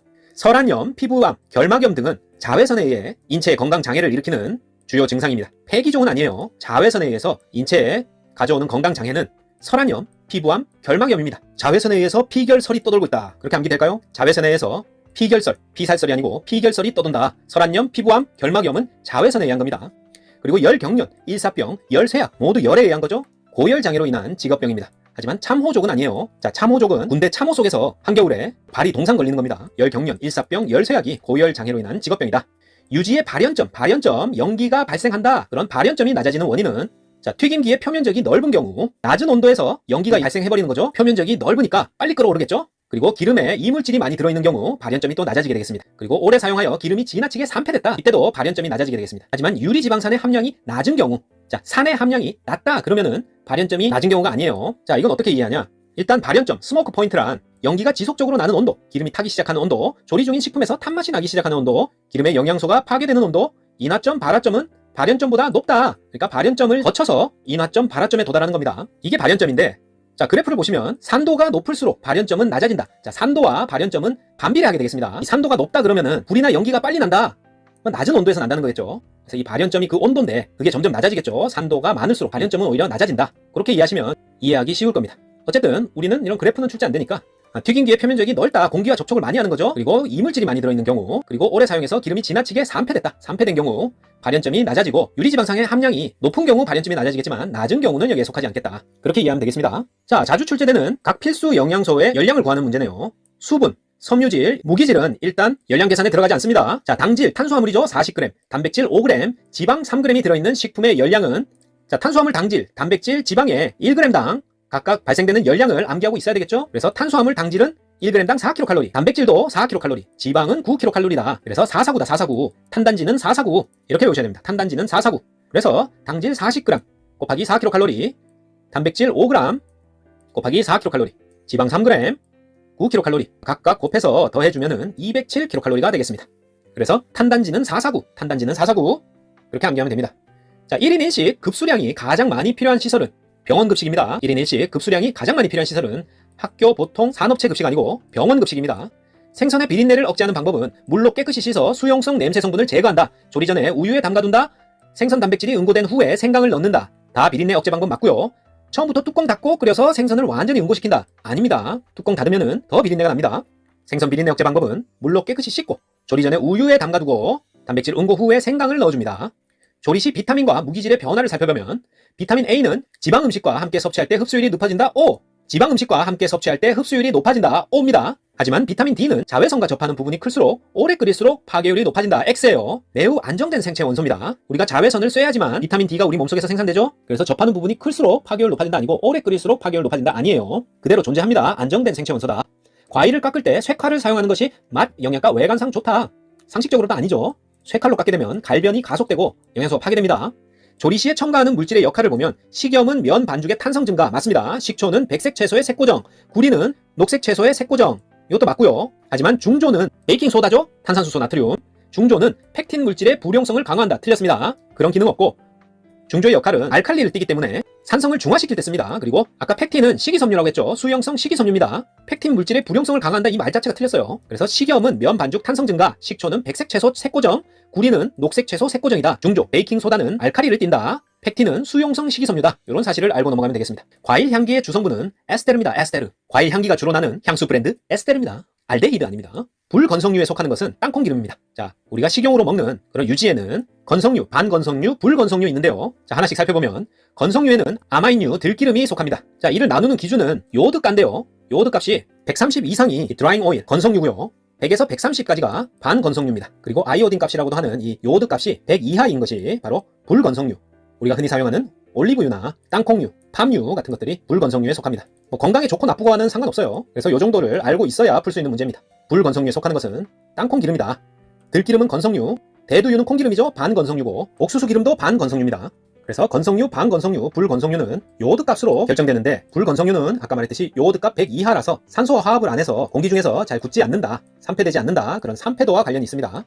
찹쌀은 아밀로펙틴으로 이루어져 있다 옵니다. 찹쌀은 아밀로펙틴, 차팩이다. 차팩, 찹찹팩팩, 차팩이다. 아밀로스 아니고요. 아밀로스 함량이 더 많다 아니고 아밀로스와 아밀로펙틴의 함량이 동일하다 아닙니다. 아밀로펙틴으로 이루어져 있다. 차팩, 차팩. 찹쌀은 펙틴, 아밀로펙틴이다. 포테이토칩 등 스낵류의 질소 충전 포장 시의 효과는 유지의 산화 방지, 스낵의 파손 방지, 세균의 발육 억제는 있지만 제품의 투명성 유지는 아니에요. 포테이토칩의 질소 충전 포장은 산화 방지, 스낵 파손 방지, 세균 발육 억제지 투명성 유지 아니다. 달걀 흰자 거품을 낼 때 식초를 약간 첨가하는데 이는 남백의 등점점과 관련이 깊습니다. 용해도를 증가시킨다든지 향 형성을 한다, 표백 효과를 내기 위해서 식초 첨가하는 거 아닙니다. 남백의 등전점이라는 게 pH 값을 중성으로 만들어서 거품이 가장 잘 일어나게 한다는 겁니다. 그 지점이 바로 등전점인데 식초를 약간 첨가하는 것은 그 흰자 거품을 가장 잘 내기 위해서 남백의 등전점을 맞추는 겁니다. 붉은 양배추를 조리할 때는 식초나 레몬즙을 조금 넣으면 안토시아닌계 색소가 선명하게 유지가 됩니다. 붉은 양배추 조리 시 식초나 레몬즙을 넣으면 안토시아닌계 색소가 선명하게 유지된다. 신선한 달걀의 판정은 6% 소금물에 넣었을 때 가라앉는다 하면 신선한 달걀 맞습니다. 깨뜨렸을 때 노른자가 볼록하고 흰자의 점도가 높다, 신선한 달걀 맞고요. 햇빛이나 전 등에 비출 때 공기집의 크기가 작다, 기포가 크지 않다, 그러면 신선한 달걀입니다. 하지만 흔들 때 내용물이 잘 흔들린다, 이미 신선도 떨어졌습니다. 6% 소금물에 가라앉고 깨뜨렸을 때 노른자가 볼록, 흰자의 점도가 높다, 햇빛 전 등을 비출 때 공기집 크기가 작다, 신선한 달걀이고요. 흔들 때 내용물 잘 흔들리면 이미 신선한 달걀 아닌 겁니다. 칼슘과 인이 소변 중으로 유출되는 골연화증 현상을 유발하는 유해 중금속은 카드뮴입니다. 이따이뿅, 카드뮴이었죠? 칼슘과 인이 소변 중으로 유출되는 골연화증 현상을 유발하는 유해 중금속은 카드뮴입니다. 식단 작성 시에 식품의 선택 요령은 쇠고기가 비싸서 대체 식품으로 닭고기를 선정하였다, 옳은 결정입니다. 하지만 영양보다 경제적인 효율성을 우선으로 고려했다? 꼭 그래야만 했니? 아닙니다. 시금치의 대체 식품으로 값이 싼 달걀을 구매하였다? 꼭 그래야만 했니? 이것도 아닙니다. 한창 제철일 때보다 한 발 앞서서 식품을 구입하여 식단을 구성하는 것이 보다 새롭고 경제적이다. 그럴듯하지만 이것도 아닙니다. 제철 음식을 먹어야죠. 자, 조리사에게 가장 중요한 것은 식재료의 신선도나 영양까지 너무 경제성, 값싼 것만 추구해서는 안 됩니다. 하지만 쇠고기가 비싸서 대체 식품으로 닭고기 선정했다? 이건 옳은 결정이에요. 그래서 요 보기는 잘 외워둡니다. 쇠고기 비싸면 대체품 닭고기 선정 O. 냄새 성분 중에서 어류와 관련있는 성분은 피페리딘, 트리메틸아민, 암모니아 되겠습니다. 디아세틸 아닙니다. 냄새 성분 중에 어류와 관계있는 냄새는 비린내 등으로 좀 지독하죠? 3배나 피폐해지고 암 걸릴 수도 있습니다. 그래서 트리피페 암 걸린다. 트리피페 암모니아입니다. 트리피페 암모니아. 피페리딘, 트리메틸아민, 암모니아입니다. 어류 비린내와 관계있는 성분은 트리메틸아민, 피페리딘, 암모니아다. 트리피페 암이다. 그리고 디아세틸은 버터향입니다. 버터향. 디아세틸 아니다. 전분의 노화를 억제하는 방법은 수분 함량을 조절하는 것과, 조절이 여기서 끝내야 되겠네요. 그리고 냉동, 설탕의 첨가, 이런 방법들은 맞지만 산의 첨가는 아니에요. 수분 함량 조절, 냉동, 설탕의 첨가는 전분의 노화를 억제하는 건 맞지만 산의 첨가는 아니다. 식품에 존재하는 물의 형태 중에 자유수는 증발해서 수증기가 되고 식품을 건조시킬 때 쉽게 제거된다. 식품에 미생물의 번식에 이용된다. 자유수 맞습니다. 하지만 마이너스 20도에서 얼지 않는다? 옵니다. 식품에 존재하는 물의 형태 중에 자유수는 100도치에서 증발해서 수증기가 되고 식품을 건조시킬 때 쉽게 제거되며 식품에서 미생물의 번식에 이용된다. 다 맞는 말입니다. 하지만 영하 20도씨에서 얼지 않는다? 틀렸어요. 식품위생법에 명시된 식품위생법의 목적은 식품 영양의 질적 향상을 도모하고 식품에 관한 올바른 정보를 제공한다. 위생상의 위해를 방지한다. 모두 식품위생법 목적 맞습니다. 하지만 건전한 유통 판매를 도모한다? 식품위생법은 아니에요. 식품위생법의 목적에 건전한 유통 판매 도모 없다. 육류의 사후 경직에 대해 알아보면 죽고 나서 딱딱해지는 걸 말하죠. 경직 속도는 도살 전의 동물 상태에 따라 다르다 옵니다. 근육의 글루코겐이 젖산으로 된다, 맞는 말이고요. 죽으면은 호흡을 안 하게 되기 때문에 이 조직이 혐기적으로 변합니다. 그래서 글루코겐이 젖산으로 변합니다. 해당 과정으로 생성된 산에 의해 pH가 낮아진다. 이것도 맞는 말이에요. 사후 경직에 의해서 산이 생성되는데 산의 pH는 낮죠. 그래서 전체적으로 pH를 낮춥니다. 근육에서 호기성 해당 과정에 의해서 산이 증가된다. 틀렸습니다. 아까 혐기성이라고 했죠. 죽으면은 혐기적으로 변합니다. 왜? 호흡을 안 하니까. 그래서 호기성, 이게 틀렸습니다. 업종별 시소율 기준에 대해서 알아보면 휴게 음식점, 일반 음식점 이렇게 있는데 휴게 음식점에서는 다른 객석에서 내부가 보이도록 해야 됩니다. 그리고 일반 음식점의 객실 안에는 무대장치, 우주볼 등의 특수 조명시설과 손님이 이용할 수 있는 자동 반주장치를, 노래방 기계죠, 설치해서는 안 된다. 사이키와 노래방 기계 설치해서는 안 됩니다. 일반 음식점에서. 하지만 일반 음식점 객실에 잠금장치를 설치할 수 있다? 당연히 틀렸겠죠. 무서운 말입니다. 객실에 왜 잠금장치랍니까? 자, 쉬운 문제입니다. 해썹 HACCP의 7가지 원칙은 위중한 목의 검문입니다. 위중한 목의 검문. 자, 많이 아프신 엄마와 개를 검문한다고요? 좀 이상합니다만 어쨌든 해썹의 7가지 원칙은 위중한 목의 검문입니다. 자, 위의 요소 분석, 중요 관리점, CCP 결정, 목의 검문, 개선 조치 방법 수립 다 들어가죠. 회수 명령, 기준 설정, 위중한 모계 검문에 없습니다. 그래서 이게 답이 되겠는데, 자, 이게 뭔지 살펴보면 1원칙부터 7원칙까지 있습니다. 위해 요소 분석, 중요 관리점 결정, CCP 한계 기준 설정, CCP 모니터링 체계 확립, 개선 조치 방법 수립, 검증 절차 및 방법 수립, 문서화 및 기록 유지 방법입니다. 하나하나 외워야 할 필요도 못 느끼는 것입니다. 그래서 그냥 위중한 모계 검문으로 외웁니다. 위중하신 엄마와 애완견을 검문하자. 해썹의 7대 원칙입니다. 위중한 모계 검문. 식품을 조리 또는 가공 시에 생성되는 유해 물질과 생성 원인을 잘 연결시켜 알아봐야 됩니다. N-니트로소아민, 육가공품의 발색제 사용으로 인한 아질산과 아민과의 반응 생성물이 바로 N-니트로소아민이라는 유해 물질이 되겠습니다. 다환 방향족 탄화수소, 유기물질을 고온으로 가열할 때 생성되는 단백질이나 지방의 분해 생성물인데, 자, 고온으로 가열할 때 발생된다. 다환 방향족 탄화수소. 이렇게 알아두십니다. 아크릴아미드는 전분식품 가열 시에 아미노산과 당의 열에 의한 결합 반응 생성물입니다. 역시 유해물질이죠. 아크릴아미드. 그리고 헤테로고리아민입니다. 생선을 굽거나 튀길 때 발생하는 발암물질입니다. 생선을 굽거나 튀길 때 발생하는 헤테로고리아민입니다. 주류 제조 시에 에탄올과 카바밀기의 반응에 의해서 생성되는 게 헤테로고리아민은 아니고 에틸카바메이트입니다. 에틸카바메이트. 주류 제조 시에 에탄올과 카바밀기의 반응에 의해서 생성되는 에틸카바메이트입니다. 생선을 굽거나 튀길 때 발생하는 것은 헤테입니다. 헤테로고리아민입니다. 안식향사는 그 사용 목적이 식품의 부패 방지입니다. 유지의 산화를 방지한다? 식품의 향을 내기 위해서 안식향이니까 사용한다? 아니에요. 안식하고 먹을 수 있도록 식품의 부패를 방지하는 역할입니다. 안식향사는 식품의 부패 방지다. 포도상구균, 장염비브리오균, 보툴리늄 독소, 살모넬라균은 포장보살이죠. 세균으로 인한 식중독입니다. 하지만 아플라톡신은 아닙니다. 이건 자연독이에요. 포도상구균, 장염비브리오균, 보툴리늄 독소, 살모넬라균. 자, 이런 걸 모두 가지고 있는 우리 보살님이 포장보살입니다. 포장보살. 포장보살은 세균으로 인해 식중독 걸렸다. 세균으로 인한 식중독균은 포도상구균, 장염비브리오균, 보툴리늄 독소, 살모넬라균입니다. 포장보살. 중온균 증식의 최적 온도는 중간이니까 25에서 37도입니다. 그냥 여름 날씨죠? 25에서 37도가 중온균의 증식의 최적 온도입니다. 판매 목적으로 식품 등을 제조, 가공, 소분, 수입 또는 판매한 영업자는 해당 식품이 식품 등의 위해와 관련이 있는 규정으로 위반하여 유통 중인 식품의 회수 계획을 보고해야 하는 대상은 시도지사, 시장군수구청장, 식품의약품안전처장이지 보건소장에게 보고하지 않습니다. 보건소장에게까지 보고하지 않고 그 윗단계인 시도지사, 시장군수구청장, 식품의약품안전처장한테 뭐를 보고한다? 식품 등 위해 요소와 관련 있는 규정을 위반해서 유통 중인 식품을 회수해야 될 때 그 회수 계획을 보고해야 되는 사람들입니다. 자, 놓칠 수 없는 쉬운 계산 문제 한 문제만 더 보겠습니다. 우유 100ml에 칼슘이 180mg 정도 들어있다면 우유 250ml에는 칼슘이 약 몇 mg 들어있는가? 자, 우유 100ml에 180mg이니까 우유 1ml에 칼슘이 얼마나 들어있는지 계산하면 되겠죠?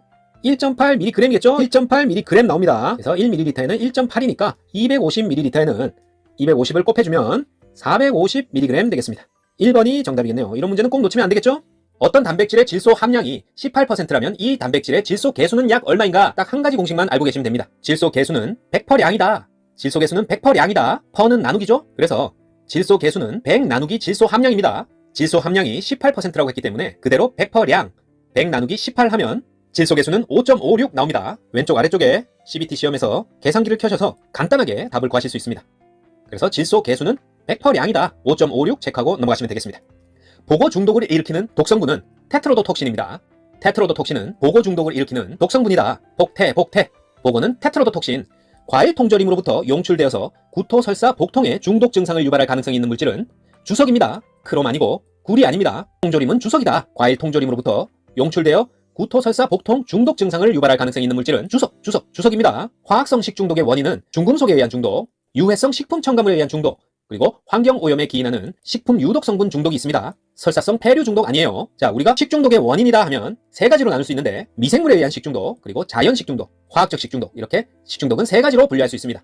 자, 미생물에 의한 식중독은 세균이나 바이러스, 그리고 자연 식중독은 앞에 오답으로 나왔던 어패류, 동식물이나 곰팡이에 의한 식중독이 자연 식중독입니다. 그리고 앞에 살펴봤던 화학적 식중독은 중금속, 유해성 식품 첨가물, 환경오염에 기인하는 식품 유독성분 중독이 바로 화학적 식중독이 되겠습니다. 식중독 중에서 해산물을 통해 많이 발생하는 식중독은 장염비브리오균 식중독입니다. 장염비브리오균 식중독은 해산물을 통해서 많이 발생하는 식중독입니다. 색소를 함유하고 있지 않지만 식품 중에 있는 성분과 결합해서 색을 안정화시키고 선명하게 하는 식품 첨가물을 발색제라고 합니다. 한자 그대로 색채가 발생하는 거죠. 그래서 발색제다. 색소를 함유하고 있지 않지만 식품 중의 성분들과 결합해서 색을 안정화시키고 선명하게 하는 식품 첨가물은 발색제입니다. 마늘에 함유된 황화물로 특유의 냄새가 나는 것은 알리신 때문이죠. 마늘에 함유된 황화물이다. 그리고 특유의 냄새가 난다. 알리신입니다. 마늘이 알싸하죠? 혀가 알알합니다. 알리심. 쇠고기 부위 중에 탕, 스튜, 찜에 가장 적합한 부위는 사태입니다. 쇠고기의 사태살로 탕, 스튜, 찜 만듭니다. 식품의 부패와 변질은 수분, 온도, 효소와 관련 있습니다. 압력과 관련 없다. 식품의 부패와 변질은 수분과 온도와 효소, 이 세 가지 요인과 관련이 깊습니다. 압력 관계없습니다. 세균성 이질, 장티푸스, 화농성 질환은 식품위생법상 영업에 종사하지 못하는 질병입니다. 하지만 비감염성 결핵이다? 상관없겠죠. 세균성 이질, 장티푸스, 화농성 질환 모두 감염병이죠. 그래서 식품위생법상 영업에 종사하지 못하는 질병입니다. 하지만 비감염성 결핵은 여기에 속하지 않는다. 치즈와 버터, 액상 발효유는 우유 가공품입니다. 당연하죠. 하지만 마시멜로우는 아니에요. 하얀색이라고 우유 가공품 아닙니다. 치즈, 버터, 액상 발효유는 우유 가공품 맞지만 마시멜로우 우유 가공품 아니다. 효소의 주된 구성 성분은 단백질입니다. 효소의 주된 구성 성분은 단백질이다. 조리법이죠. 조리법 중 비타민C 파괴율이 가장 적은 것은 무를 생채로 했을 때 무생채입니다. 고사리 무침, 오이지, 시금치국 같이 보기로 나왔다면 무생채 고르셔야 됩니다. 무치고 절이고 국으로 끓인다? 무생채보다는 비타민C 파괴율이 더 높습니다. 국물의 맛성분이 적게 용출되도록 하기 위해 편육을 할 때 끓는 물에 삶아냅니다. 편육을 끓는 물에 삶아내는 이유는 국물의 맛성분이 적게 용출되도록, 쉬운 말로 육즙을 가두기 위해서죠. 고기 냄새를 없애기 위해서다 아니고요. 육질을 단단하게 하기 위해서 아니고 지방 용출을 적게 하기 위해서, 그럴듯하지만 아닙니다. 국물의 맛성분이 적게 용출되도록 하기 위해서 편육을 끓는 물에 삶아냅니다. 감염병 중에 장티푸스, 콜레라, 이질은 환경위생 개선으로 감소시킬 수 있다. 하지만 인플루엔자는 안됩니다. 자, 인플루엔자는 감염병 중에 세균성이 아니라 바이러스에 의한 거죠. 그래서 세균의 번식 환경인 온도, 습도, 영양분 그런 것들은 조리장의 환경위생과 아주 관련이 깊습니다. 그래서 환경위생의 개선으로 감소시킬 수 있는 것은 장티푸스, 콜레라, 이질이지 인플루엔자 아니다. 말라리아, 유행성 이하선염, 매독은 우리나라의 법정 감염병 맞습니다. 하지만 기생충은 법정 감염병 아닙니다. 말라리아, 유행성 이하선염, 매독, 말류매는 우리나라 법정 감염병이다. 조리와 가공 중에 천연색소의 변색 요인과 거리가 먼 것은 산소, 효소, 금속은 조리나 가공 중에 천연색소의 변색을 가져옵니다. 하지만 질소는 변색 요인과 관계없습니다. 조리와 가공 중에 천연색소의 변색 요인과 관계 있는 것은 산화나 발효가 일어나는 산소나 효소, 그리고 금속이 변색 요인과 관련이 있고 질소는 상관없습니다. 메가당은 포도당 2분자가 결합된 것입니다. 메가당은 포도당 2분자가 결합된 것이다. 맥포투다. 식품 내 수분 중에 미생물이 이용 가능한 수분을 유리수를 기준으로 표시한 것을 수분 활성도 AW라고 합니다. 식품 내 수분 중에 미생물이 이용 가능한 수분을 유리수를 기준으로 표시한 것을 수분 활성도라 한다. 이 수분 활성도가 높으면 미생물이 이용 가능한 수분의 양이 많다는 것이고 식품이 쉽게 상하겠죠. 미생물이 이용 가능한 수분을 유리수를 기준으로 표시한 것이 수분 활성도인데 이 수분 활성도가 높으면 음식물이 쉽게 상한다. 그렇게 이해해 주시면 됩니다. 생선구이를 할 때 지방 함량이 낮은 것보다는 높은 것이 풍미가 더 좋습니다. 생선구이를 할 시에 지방 함량이 낮은 것보다는 지방 함량이 높은 것이 풍미가 더 좋다. 너 튀김 맛있겠다. 고온 단시간에 가열해서 영양소 손실이 적고 기름 맛이 더해져서 맛이 좋아지며 바삭바삭해서 입안 촉감이 좋은 건 맞지만 튀김을 하면 불미 성분이 제거된다 하면 틀린 말입니다. 튀김은 고온 단시간 가열로 영양소 손실이 적고 기름 맛이 더해져서 맛이 좋아지고 바삭바삭해서 입안 촉감도 좋아지지만 불미 성분이 제거되는 것은 아니다. 눈 보호를 위해 가장 좋은 인공 조명 방식은 간접 조명입니다. 눈 보호를 위해서 가장 좋은 인공 조명 방식은 간접 조명이다. 사람이 예방 접종을 통해서 면역을 얻는 것을 인공 능동 면역이라고 합니다. 인공 능동 면역은 사람이 예방 접종을 통해서 얻는 면역을 얘기합니다. 조리 시 올바른 계량법에 대해 알아보면 된장, 흑설탕은 꼭꼭 눌러 담아서 수평으로 깎아서 계량을 합니다. 맞는 말이고요. 저울은 반드시 수평한 곳에서 0으로 맞추고 사용한다. 마가린은 실온일 때 꼭꼭 눌러 담아서 평평한 것으로 깎아서 계량한다. 다 맞는 말입니다. 하지만 우유를 투명 기구에 담고 액체 표면의 윗부분을 눈과 수평으로 하여 계량한다 하면 틀린 말이에요. 액체 표면의 윗부분이 아니고 투명 기구에 담았을 때 액체 표면의 아랫부분을 눈과 수평으로 하여 계량하는 것이 바로 우유입니다. 우유는 투명 기구에 담았을 때 액체 표면의 아랫부분을 눈과 수평으로 하여 계량합니다. 우리가 총 원가라 하면 제조 원가에 판매 관리비를 더한 겁니다. 판매 관리비와 제조 원가의 합이 바로 총 원가다. 그래서 총은 판제다. 총판제다. 총원가는 판매 관리비 플러스 제조 원가다. 총판제. 확실히 기억하고 계시면 밑에 거 읽을 필요 없습니다. 세균성 식중독과 병원성 소화기계 감염병을 비교해보면 먼저 왼쪽에 세균성 식중독 요거 한번 보시면 됩니다. 세균성 식중독은 식품위생법으로 관리하고 병원성 감염병은 감염병 예방법으로 관리한다. 세균성 식중독은 비교적 짧은 잠복기를 가지고 있고 많은 균량으로 발병을 합니다. 그리고 2차 감염은 없고 균의 동력이 약하다. 그리고 면역성이 없는 것이 특징입니다. 반면에 병원성 소화기계 감염병은 긴 잠복기를 가졌고 균 양이 적어도 발병하며 2차 감염이 있고 균의 동력이 강하다. 그리고 예방 접종으로 면역성을 가질 수 있는 것이 바로 병원성 소화기계 감염병입니다. 다시 한번 세균성 식중독은 식품위생법으로 관리하고 비교적 짧은 잠복기를 가지고 있으며 많은 균량이 있어야 발병하고 2차 감염은 없다. 살모넬라 균을 제외하고는 2차 감염이 없습니다. 균의 동력은 약하고 면역성이 없는 것이 특징인 세균성 식중독입니다. 특징을 비교하는 문제가 자주 나옵니다. 중금속은 인체에 다량이 축적될 때 비로소 건강장애가 일어납니다. 그래서 건강장애가 일어난 후에 검사를 받았을 때는 이미 중금속이 인체에 많이 축적돼 있어서 안타까울 때가 많은데요. 자, 틀린 답은 중금속은 비중이 4.0 이상의 금속을 말하죠. 이하의 금속을 말한다면 틀리고요. 생체 기능 유지에 전혀 필요 없는 거 아닙니다. 그리고 생체와의 친화성이 거의 없다, 이 말도 틀린 말입니다. 생체 기능 유지에 필요한 성분이 있고 생체와의 친화성도 있어서 거의 없다면 틀립니다. 이따이 병과 관계 있는 중금속 물질은 카드뮴입니다. 카드뮴이 이따이 병과 관계 있는 중금속 물질이다. 오래된 과일이나 산성 채소 통조림 등에서 화학성 식중독을 일으키는 물질은 주석입니다. 철분 아니고 아연 아닙니다. 주석은 오래된 과일이나 산성 채소 통조림 등에서 화학성 식중독을 일으키는 물질이다. 조리사 또는 영양사 면허가 취소된 날로부터 1년이 경과돼야 면허를 다시 받을 자격이 생깁니다. 조리사 영양사 면허가 취소됐다면 취소된 날로부터 1년이 경과돼야 면허를 다시 받을 자격이 생깁니다. 1년입니다. 1년. 취소 후 1년 지나야 다시 면허 취득 자격 생긴다. 세균 변식이 잘 되는 식품은 어떤 조건을 가지고 있어야 되는가? 온도가 적당한 식품에서 세균 번식이 잘 되고 수분을 함유한 식품이어야 되고 영양분이 많은 식품일 경우 세균 번식이 잘 되겠습니다. 그래서 온수형, 온도, 수분, 영양분이 많을 경우 세균이 잘 번식하는 조건이 되겠습니다. 온수형이다. 하지만 산이 많은 식품 세균 번식이 잘 된다. 틀린 답이죠. 소분업 판매를 할 수 있는 식품은 빵가루 됩니다. 빵가루 되고 전분 안 되고 식용 유지, 식초는 안 됩니다. 소분업 판매를 할 수 있는 식품에 빵가루는 되지만 전분, 식용 유지, 식초 안 된다. 탄수화물이 조리 가공 중에 변화되는 현상과 관계 깊은 것은 호화입니다. 호화. 호화는 탄수화물이 조리 가공 중에 변화되는 현상과 관계 있습니다. 홍차는 효소적 갈변 반응에 의해 색을 나타냅니다. 홍차가 색을 나타내는 반응은 효소적 갈변 반응이다. 기호와 맛, 이 관능은 식품 첨가물을 넣어서 만족시킬 수 있는데요. 관능을 만족시키는 식품 첨가물에는 동클로로필린 나트륨, 질산나트륨, 아스파탐 모두 관능 식품 첨가물에 들어가지만 소르빈산은 아니다. 동클로로필린 나트륨, 질산나트륨, 아스파탐은 관능을 만족시키는 식품 첨가물이지만 소르빈산은 아니다. 생선 및 육류의 초기 부패 판정 시의 지표는 휘발성 염기질소, 암모니아, 트리메틸아민 모두 생선 및 육류의 초기 부패 판정 시의 지표들입니다. 하지만 아크롤레인은 아닙니다. 아크롤레인은 기름이 끓을 때 나오는 나쁜 화합물이죠. 생선 및 육류의 초기 부패 판정 시의 지표는 휘발성 염기질소, 암모니아, 트리메틸아민이다. 휘암트네요. 식품위생법 등 식품위생행정 업무 담당 기관은 식품의약품 안전처지 환경부 아니고 보건복지부 아닙니다. 식품위생법 등 식품위생행정 업무 담당 기관은 식품의약품 안전처다. 환경부 보건복지부 아닙니다. 냉동된 생선을 해동하는 방법으로 위생적이며 영양 손실이 가장 적은 방법은 냉장고 속에서 해동하는 방법입니다. 냉장고 속에 넣어서 해동하는 방법이 바로 위생적이고 영양 손실이 가장 적은 방법이다. 생선 해동은 냉장고 속에서. 우리가 식품의 상태가 좋은 건지 나쁜 건지 감별하는 방법 중에 돼지고기 색이 검붉은 색인 것은 늙은 돼지의 고기일 수 있다. 맞는 말입니다. 늙은 돼지의 고기일 경우 색이 검붉은 색일 수 있습니다. 쌀알은 투명하고 앞니로 씹었을 때 강도가 센 것이 좋다. 맞는 말입니다.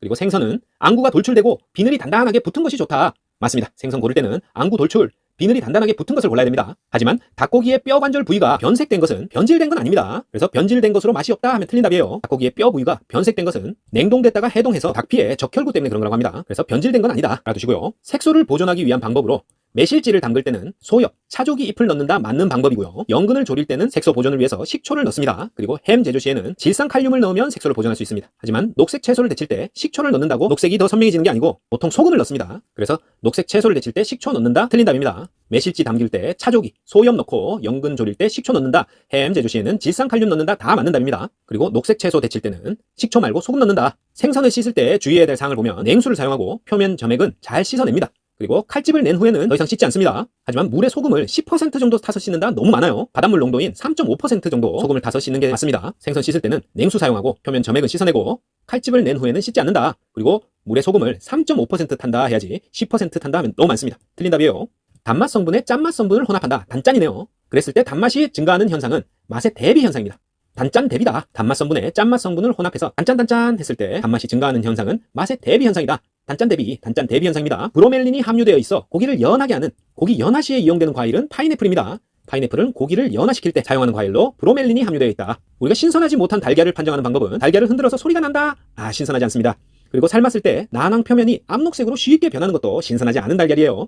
그리고 껍질이 매끈하고 윤기가 있다? 이거 좋은 거 아닙니다. 거칠거칠한 표면이 오히려 신선한 달걀입니다. 그리고 깨봤을 때 많은 양의 난백이, 난황을 에워싸고 있다? 신선한 달걀입니다. 노른자 주변에 흰자가 더 높이 많은 양이 가까이 둘러싸져 있으면 더 신선한 달걀입니다. 대두를 구성하는 콩 단백질의 주 성분은 글리시닌이에요. 글리아딘 아니고 글루텔린 아닙니다. 대두, 큰 머리가 아니고 큰 콩이죠. 대두를 구성하는 콩 단백질의 주 성분은 글리시닌이라 대두신이라.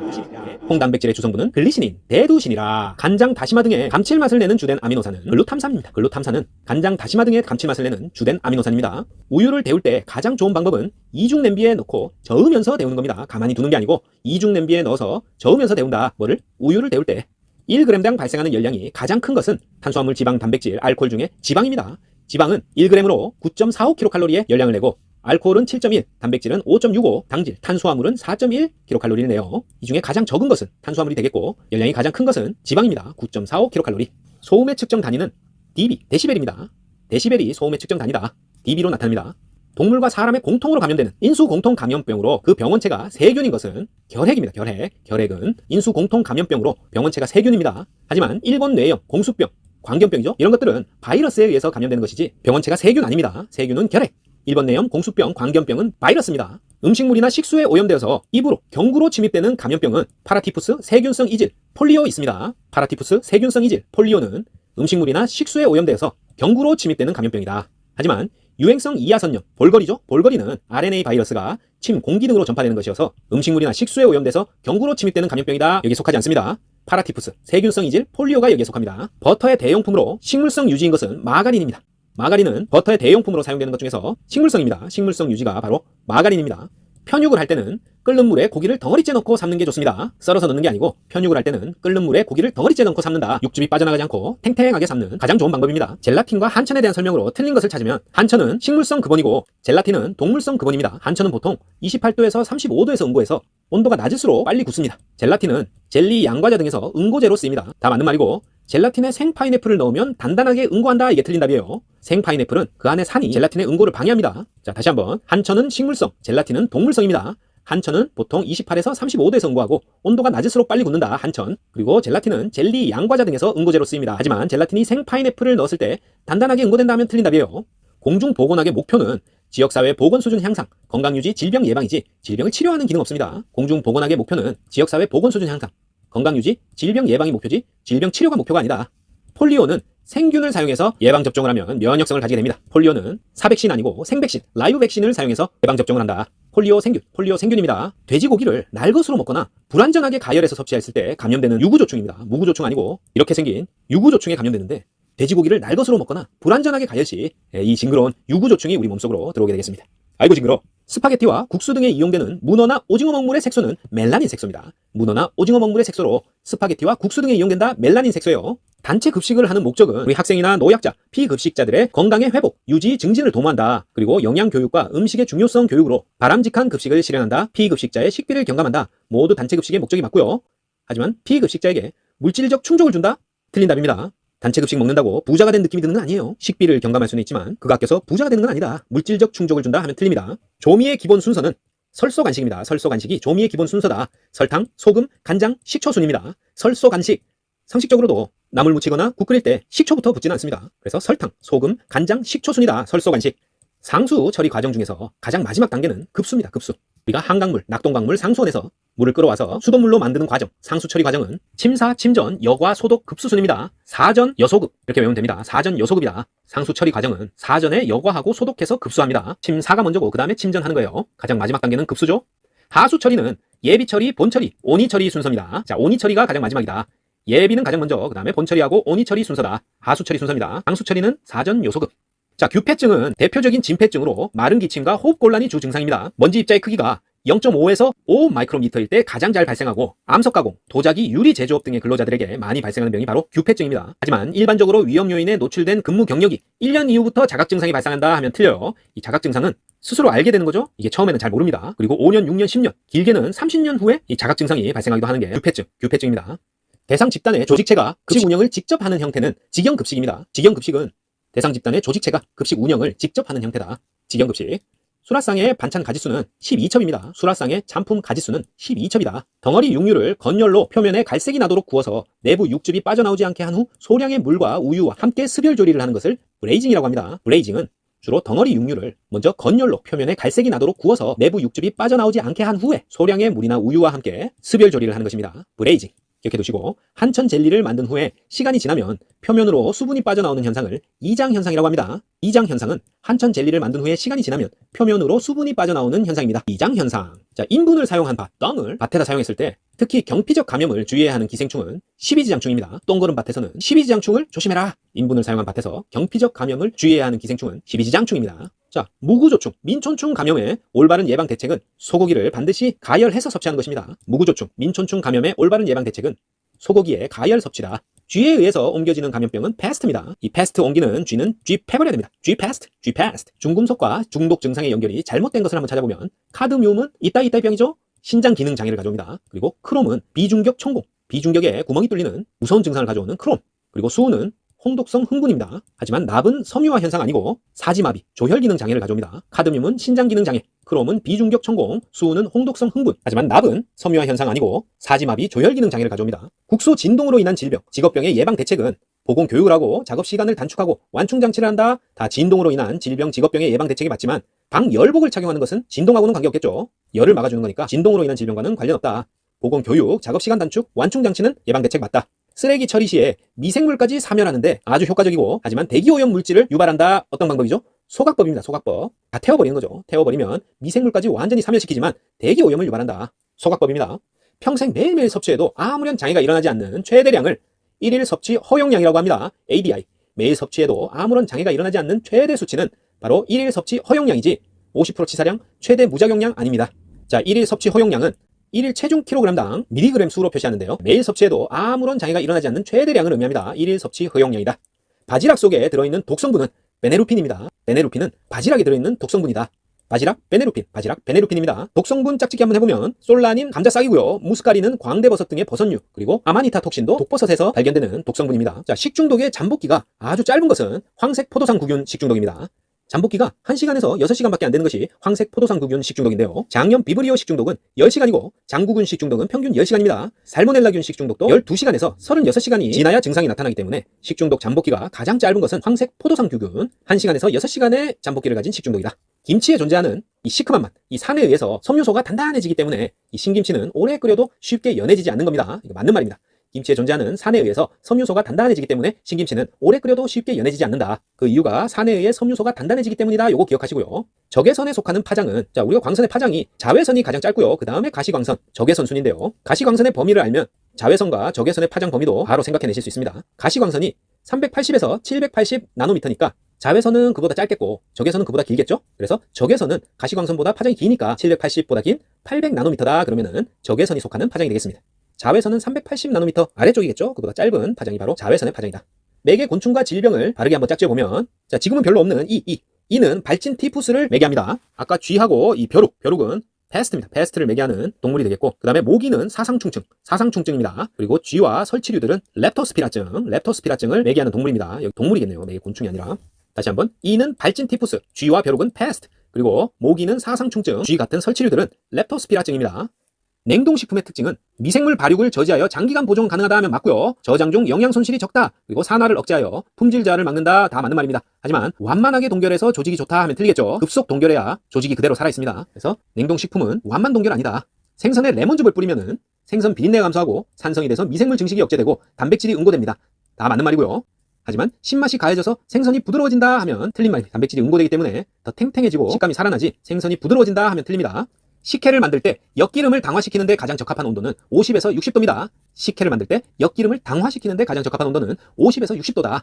식혜 엿기름 당화는 5, 60도입니다. 아일랜드형의 이 주방 형태는 환풍기와 후드의 수를 최소화할 수 있는 형태입니다. 환풍기와 후드 수를 최소화할 수 있는 조리장의 형태는 아일랜드형입니다. 우리가 일반 음식점의 모범업소의 지정 기준을 한번 살펴보면 종업원은 청결한 위생복을 착용해야 된다. 그런 기준이 있고요. 화장실에 일회용 위생종이 또는 에어타월이 당연히 비치되어 있어야 되겠죠. 주방에는 입식조리대를 설치해야지 쪼그리고 앉아서 작업한다? 모범업소 못 됩니다. 하지만 일회용 물컵을 반드시 사용해야 된다? 모범적이지 않죠. 일회용 물컵 사용이 모범업소의 지정 기준 아닙니다. 난황, 계란 노른자에 들어있으며 마요네즈 제조 시에 유화제 역할을 하는 성분은 레시틴입니다. 레시틴이 마요네즈 제조할 때 유화제 역할을 한다. 그리고 노른자에 들어있는 성분이다. 레시틴입니다. 불포화 지방산에 수소를 첨가하는 것을 지방의 경화라고 합니다. 지방의 경화는 불포화 지방산에 수소를 첨가한다. 그게 바로 지방의 경화다. 찾으셔야 됩니다. 어류의 염장법 중에 건염법, 마른 간법은 식염의 침투가 빠르지만 품질이 균일하지 못하고 지방질의 산화로 변색이 쉽게 일어난다. 다 맞는 말입니다. 어류의 염장법 중에 건염법, 마른 간법은 식염의 침투가 빠르지만 품질이 균일하지 못하고 지방질의 산화로 변색이 쉽게 일어납니다. 하지만 선도가 낮은 어류로 염장할 경우에는 생산량이 증가한다? 틀린 답이겠죠. 닭고기 20kg으로 닭강정 100인분을 판매한 매출액이 100만 원이라면 닭고기의 킬로그램당 단가를 12,000원에 구입하였고 총 양념 비용으로 8만 원이 들었다. 식재료의 원가 비율을 찾으시오. 자, 식재료의 원가 비율 구하는 문제입니다. 결국에는. 그럼 이 원가 비율이 뭔지 알고 있어야 되겠죠? 원가 비율은 매출액 중에 원가가 얼만큼 들었냐 하는 것이니까 원가를 매출액으로 나눠주면 됩니다. 그럼 비율이 나오겠죠. 매출액에서 차지하고 있는 원가의 비율이니까 원가에서 매출액을 나눈다. 요것만 기억하시면 됩니다. 지금 매출액이 얼마였죠? 100만 원이었죠. 그리고 원가는 자 항상 닭고기하고 양념을 더해야 됩니다. 닭고기 원가가 있고 양념 원가가 있을 텐데 그 두 개를 더해야 됩니다. 자 닭고기 원가는 킬로그램당 12,000원이니까 20kg를 사면 12,000원 곱하기 20해서 24만 원이 되겠고, 그 다음에 양념은 8만 원이 들었죠. 그래서 닭고기 원가와 양념 원가를 다 합치면 32만 원이 됩니다. 24만 원 더하기 8만 원. 그러면 이제 매출액 100만 원 나왔고 원가 32만 원 나왔으니까 이 원가 비율은 바로 32%가 되는 거겠죠. 그래서 우리 시험이 이런 계산 문제를 엄청 어렵게 만들지 않기 때문에 숫자가 아주 쉽게 주어질 겁니다. 그래서 매출액은 이쪽이 100%가 되기 때문에 보통 100단위로 100만 원 이렇게 나오고, 이 원가만 구하면 되는데 원가는 닭고기하고 양념 합쳐야 된다. 그것만 기억하시면 이 숫자가 좀 복잡해 보여도 아주 쉽게 계산할 수 있는 그런 문제입니다. 열에 의해서 가장 쉽게 파괴되는 비타민은 비타민 C입니다. 비타민 C는 열에 의해서 가장 쉽게 파괴된다. 자, 아까 봤던 자외선, 가시광선, 적외선, 아까는 파장의 길이를 알아봤고요. 자, 각각이 가진 특성을 한번 알아보면 자외선은 짧은 파장이었죠? 380나노미터 이하의 짧은 파장, 피부 홍방과 색소 침착을 가져오고 우리 몸에서 비타민 D를 생성하게 하는 자외선입니다. 피부에 기미 주근깨를 생성하지만 우리 몸속에 비타민 D를 생성하는 자외선.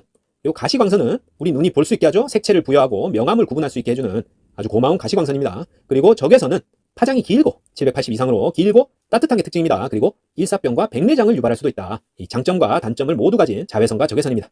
알아두시고, 가열에 의해서 고유의 냄새 성분이 생성되는 것은 짱어구이, 스테이크, 커피 모두 가열했을 때 냄새가 상상되죠? 하지만 포도주는 아닙니다. 포도주는 가열한다고 독특한 또 다른 고유의 냄새가 생성되진 않습니다.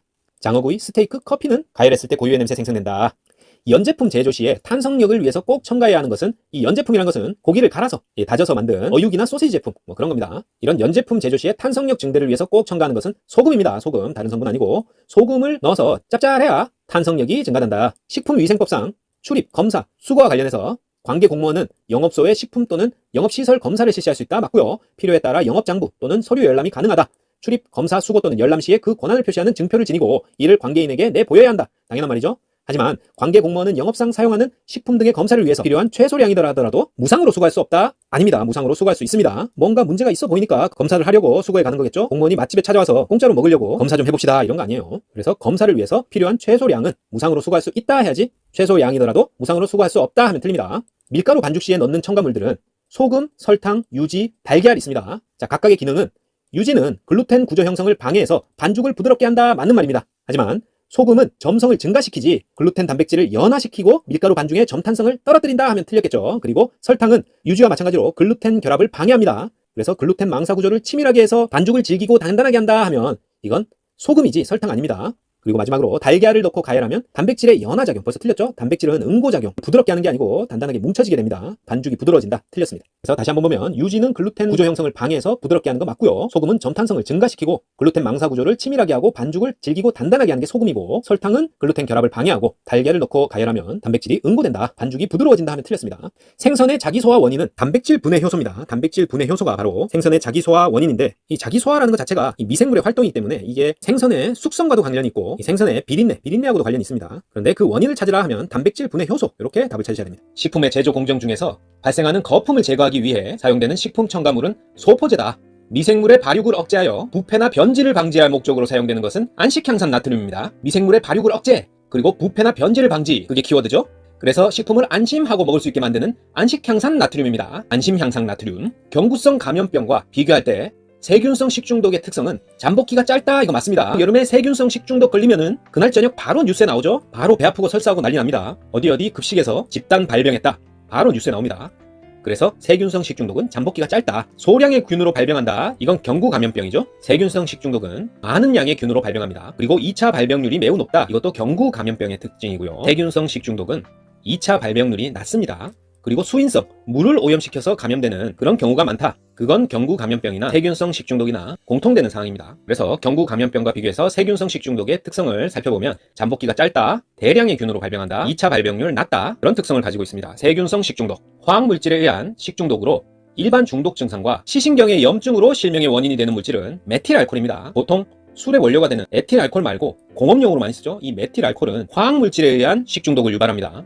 그리고 시신경의 염증으로 잘못해서 마시게 되면 실명이 됩니다. 그래서 에틸알코올과 달리 아주 위험한 화학물질인 메틸알코올, 아까 특성을 살펴봤던 이 세균성 식중독에는 장구균, 비브리오균, 병원성 대장균 식중독이 있습니다. 하지만 노로바이러스 식중독은 바이러스죠? 세균성 식중독 아닙니다. 세균성 식중독에는 장구균 식중독, 비브리오 식중독, 병원성 대장균 식중독, 장비병. 같이 캠핑 가던 친구가 장비병에 걸려서 맨날 장비만 챙기더니 이 식재료 관리를 소홀히 해서 캠핑 갔다가 세균성 식중독 걸렸습니다. 장구균, 비브리오, 병원성 대장균 식중독, 장비병입니다. 장비병 식중독은 세균성 식중독.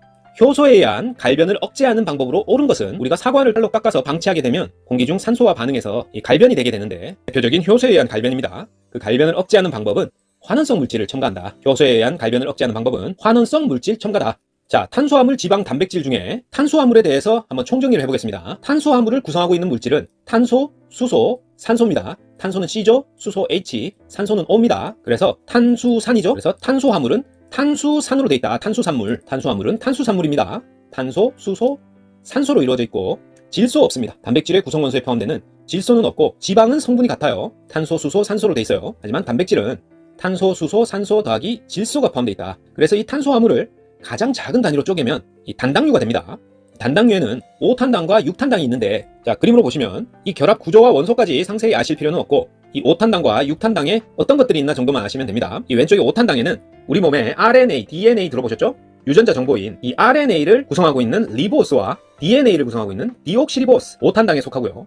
6탄당에는 프락토스, 글루코스, 갈락토스, 이런 것들이 6탄당에 속합니다. 이 프락토스는 과당인데요. 달달한 과일이나 꿀 같은 데 많이 들어있습니다. 프락토스. 그리고 글루코스는 포도당이고요. 갈락토스도 6탄당입니다. 그래서 5탄당에는 리보스와 디옥시리보스, 6탄당에는 프락토스, 글루코스, 갈락토스가 속한다. 그 정도 아시면 됩니다. 시험 문제는 다음 중 6탄당이 아닌 것은 리보스, 디옥시리보스 뭐 이런 식으로 나오기 때문에. 그리고 5탄당, 6탄당처럼 단당류 말고 두 개의 단당류가 글리코사이드 결합을 하고 있는 것, 두 개의 단당류가 결합하고 있는 것을 2당류라고 합니다. 이 2당류에는 말토스, 수크로스, 락토스가 있습니다. 말토스는 메가당인데요. 말맥입니다. 자, 두 개의 포도당이 결합을 한 구조입니다. 그래서 말포포입니다. 말포포. 두 개의 포도당이 결합한 건 말토스, 메가당입니다. 그리고 수크로스. 수크로스는 설탕이 대표적인데요. 포도당과 과당이 결합하고 있다. 포도당은 글루코스, 과당은 프락토스였죠. 그래서 수크로스는 포도당과 과당 결합이다. 수포과입니다. 그 다음에 락토스는 유당인데요. 포도당, 글루코스와 갈락토스, 갈락토스가 결합한 거다. 락포갈. 말토스는 포도당 2개, 수크로스는 포도당 과당, 락토스는 포도당과 갈락토스가 결합한 거다. 꼭 알아두시고요. 그림을 한번 보시면 수크로스, 락토스, 말토스 모두 단당류 2개가 서로 손잡고 있죠. 이렇게 손잡고 있습니다. 그래서 사이좋게 단당류 2개가 결합한 것을 2당류라고 한다. 서로 이질적이다. 다를 2가 아니라 숫자 2입니다. 자, 그리고 단당류가 3개, 4개 결합한 것 중에는 올리고당이 대표적이고요. 10개에서 수천 개까지의 단당류가 중합체를 이룬다. 다당류입니다. 복합당질이라고도 하고요. 이 다당류에는 전분, 글리코겐, 식이섬유 있습니다. 먼저 전분은 아밀로스와 아밀로펙틴으로 구성되어 있죠. 전분은 아밀로스와 아밀로펙틴으로 되어 있다. 그리고 글리코겐은 간과 근육에 저장이 되고, 자, 마지막으로 식이섬유에는 수용성인 펙틴과 불용성인 셀룰로스가 있습니다. 그래서 너무 깊이 있는 내용보다는 식이섬유에는 펙틴과 셀룰로스인데 펙틴은 수용성, 셀룰로스는 불용성이다 정도. 전분에는 아밀로스와 아밀로펙틴으로 구성되어 있다. 전분, 글리코겐, 식이섬유는 다당류고, 2당류는 단당류 2개가 결합한 것인데, 말토스, 메가당은 포도당 2개, 수크로스, 설탕은 포도당과 과당, 락토스, 유당은 포도당과 갈락토스가 결합한 것이다. 요거는 꼭 알고 있어야 문제를 풀 수가 있습니다. 자, 강화식품에 대한 설명으로 틀린 것은, 강화식품은 식품에 원래 적게 들어있는 영양소를 보충한다. 맞고요. 식품의 가공 중에 손실되기 쉬운 영양소를 보충한다. 영양소를 강화시킨 거죠. 맞고요. 강화 영양소로는 비타민 A, 비타민 B, 칼슘 등을 이용한다. 이것도 맞습니다. 하지만 알파화 쌀은 대표적인 강화식품이다. 자, 이 알파화라는 것은 뭐 영양소를 강화한 게 아니고요. 호화를 말합니다. 호화. 쌀의 전분을 익히는 것을 알파화라고 합니다. 같은 말로 호화라고 한다. 해조류는 알카리성 식품에 해당한다. 하지만 육류, 어류, 곡류는 모두 산성입니다. 해조류는 알카리성, 육류, 어류, 곡류는 모두 산성입니다. 두부를 만드는 과정은 콩단백질에 소금물 같은 무기염류를 이용해서 응고시키는 변성을 가져와서 두부가 되는 겁니다. 두부를 뭐 건조해서 만들거나 효소를 이용한다거나 동결을 이용해서 그 형태를 변성시키는, 변화시키는 게 아니죠. 두부 단백질, 글리시닌을 소금물, 무기염류로 응고시키는 겁니다. 그게 바로 두부다. 우리가 꽃 부분을 식용 부위로 하는 식물은 콜리플라워입니다. 이름에 플라워 있죠? 꽃이 있습니다. 꽃. 주로 꽃 부분을 먹는다. 꽃 부분을 식용 부위로 하는 콜리플라워. 현미는 벼의 완겨층 부위를 벗겨낸 것입니다. 현미는 벼의 다른 부분 아니고 완겨층 부위를 벗겨낸 것이다. 시설 위생을 위한 사항으로 적합하지 않은 것은 먼저 적합한 사항 보면 주방 냄비를 세척 후에 열 처리해 둔다. 주방의 천정 바닥 벽면도 주기적으로 청소한다. 당연하죠. 나무 도마는 사용 후에 깨끗이 하고 일광 소독을 하도록 한다. 젖은 채 두지 않습니다. 하지만 딥프라이어, 튀김기의 경우에 기름은 매주 뽑아내어 걸러서 찌꺼기가 남아있는 일이 없도록 한다. 찌꺼기가 남아있는 일이 없도록 한다. 맞는 것 같은데 매주 일주일마다 하면 벌써 이 기름이 공기와 접촉해서 많이 산화돼 있습니다. 그래서 매주는 너무 늦고 기름 상태를 봐서 매일 해야 됩니다. 넘어가겠습니다. 자, 사과의 갈변은 아까도 잠시 봤듯이 효소 반응에 의한 거라고 했는데요. 사과에 칼로 상처를 내게 되면 그 상처 부위가 공기 중에 노출이 돼서 산화 효소에 의해서 사과의 폴리페놀 성분 많죠? 그 페놀 화합물이 산화돼서 멜라닌으로 전환되는 현상이 바로 사과의 갈변입니다. 사과의 갈변은 상처가 공기 중에 노출돼서 산화 효소에 의해서 페놀 화합물이 산화된 다음 멜라닌으로 전환된 거다. 자, 문제는 어떤 식으로 나오냐면 사과를 깎아 방치했을 때 나타내는 갈변 현상과 관계없는 것은 했을 때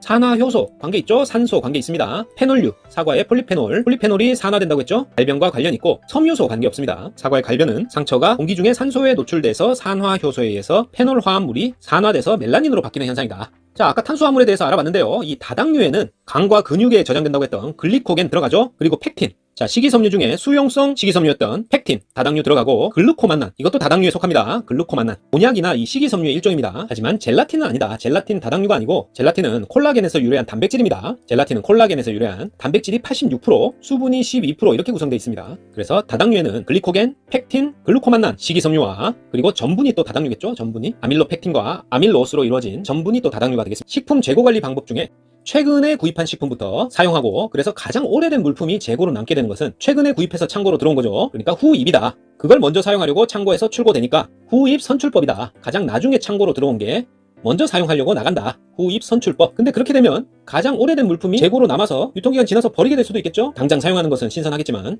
그래서 보통 선입 선출법을 씁니다. 먼저 들어온 것을 먼저 나간다. 그게 좀 상식적이죠. 총평균법은 유통기간으로 하는 게 아니라 제품 단가로 재고를 관리하는 방법입니다. 단가를 평균 낸다 이렇게 생각하시면 됩니다. 그리고 최소 최대 관리법은 최소일 때와 최대일 때의 그 두 시점을 비교를 해서 관리를 한다 이런 말이겠죠. 그래서 최근 구입한 식품부터 사용을 한다. 후입 선출법입니다. 소금물 중에 불순물이 가장 많고 배추를 절이거나 젓갈을 담글 때 주로 사용하는 것은 호렴입니다. 호렴. 불순물이 많고 배추 절일 때나 젓갈 담글 때 사용하는 것은 호렴이지 제제염, 식탁염, 정제염 아닙니다. 불순물 많고 배추 절일 때, 젓갈 담글 때 호렴 사용합니다. 자, 쉬운 계산 문제 또 하나 해볼까요? 판매 가격이 5,000원인 메뉴에 식재료비가 2,000원인 경우 이 메뉴의 식재료비 비율은 자, 판매 가격 5,000원인데 재료비 2,000원이다. 몇 퍼센트죠? 그냥 딱 봐도 40% 나옵니다. 그래서 식재료비 비율은 총 매출액, 총 판매가에 식재료비가 차지하고 있는 비율이니까 요 아래 계산기 키셔서 식재료비 2,000 나누기 판매 가격 5,000 이렇게 하면 0.4 이렇게 나오고 40%를 답으로 찾으시면 됩니다. 자, 젤라틴에 대해서 좀 알아보면 젤라틴은 3에서 10도에서 젤화되며 온도가 낮을수록 빨리 응고한다. 당연하겠죠. 3에서 10도에서 젤화된다. 자, 과일 젤리나 양갱의 제조에 이용한다. 한천입니다, 이건. 그리고 해조류로부터 얻은 다당류한 성분이다. 이것도 한천에 대한 특성이죠. 이렇게 젤리와 한천에 대한 비교 설명이 자주 출제됩니다. 그리고 산을 아무리 첨가해도 젤 강도가 저하되지 않는 특징이 있다? 아니고요.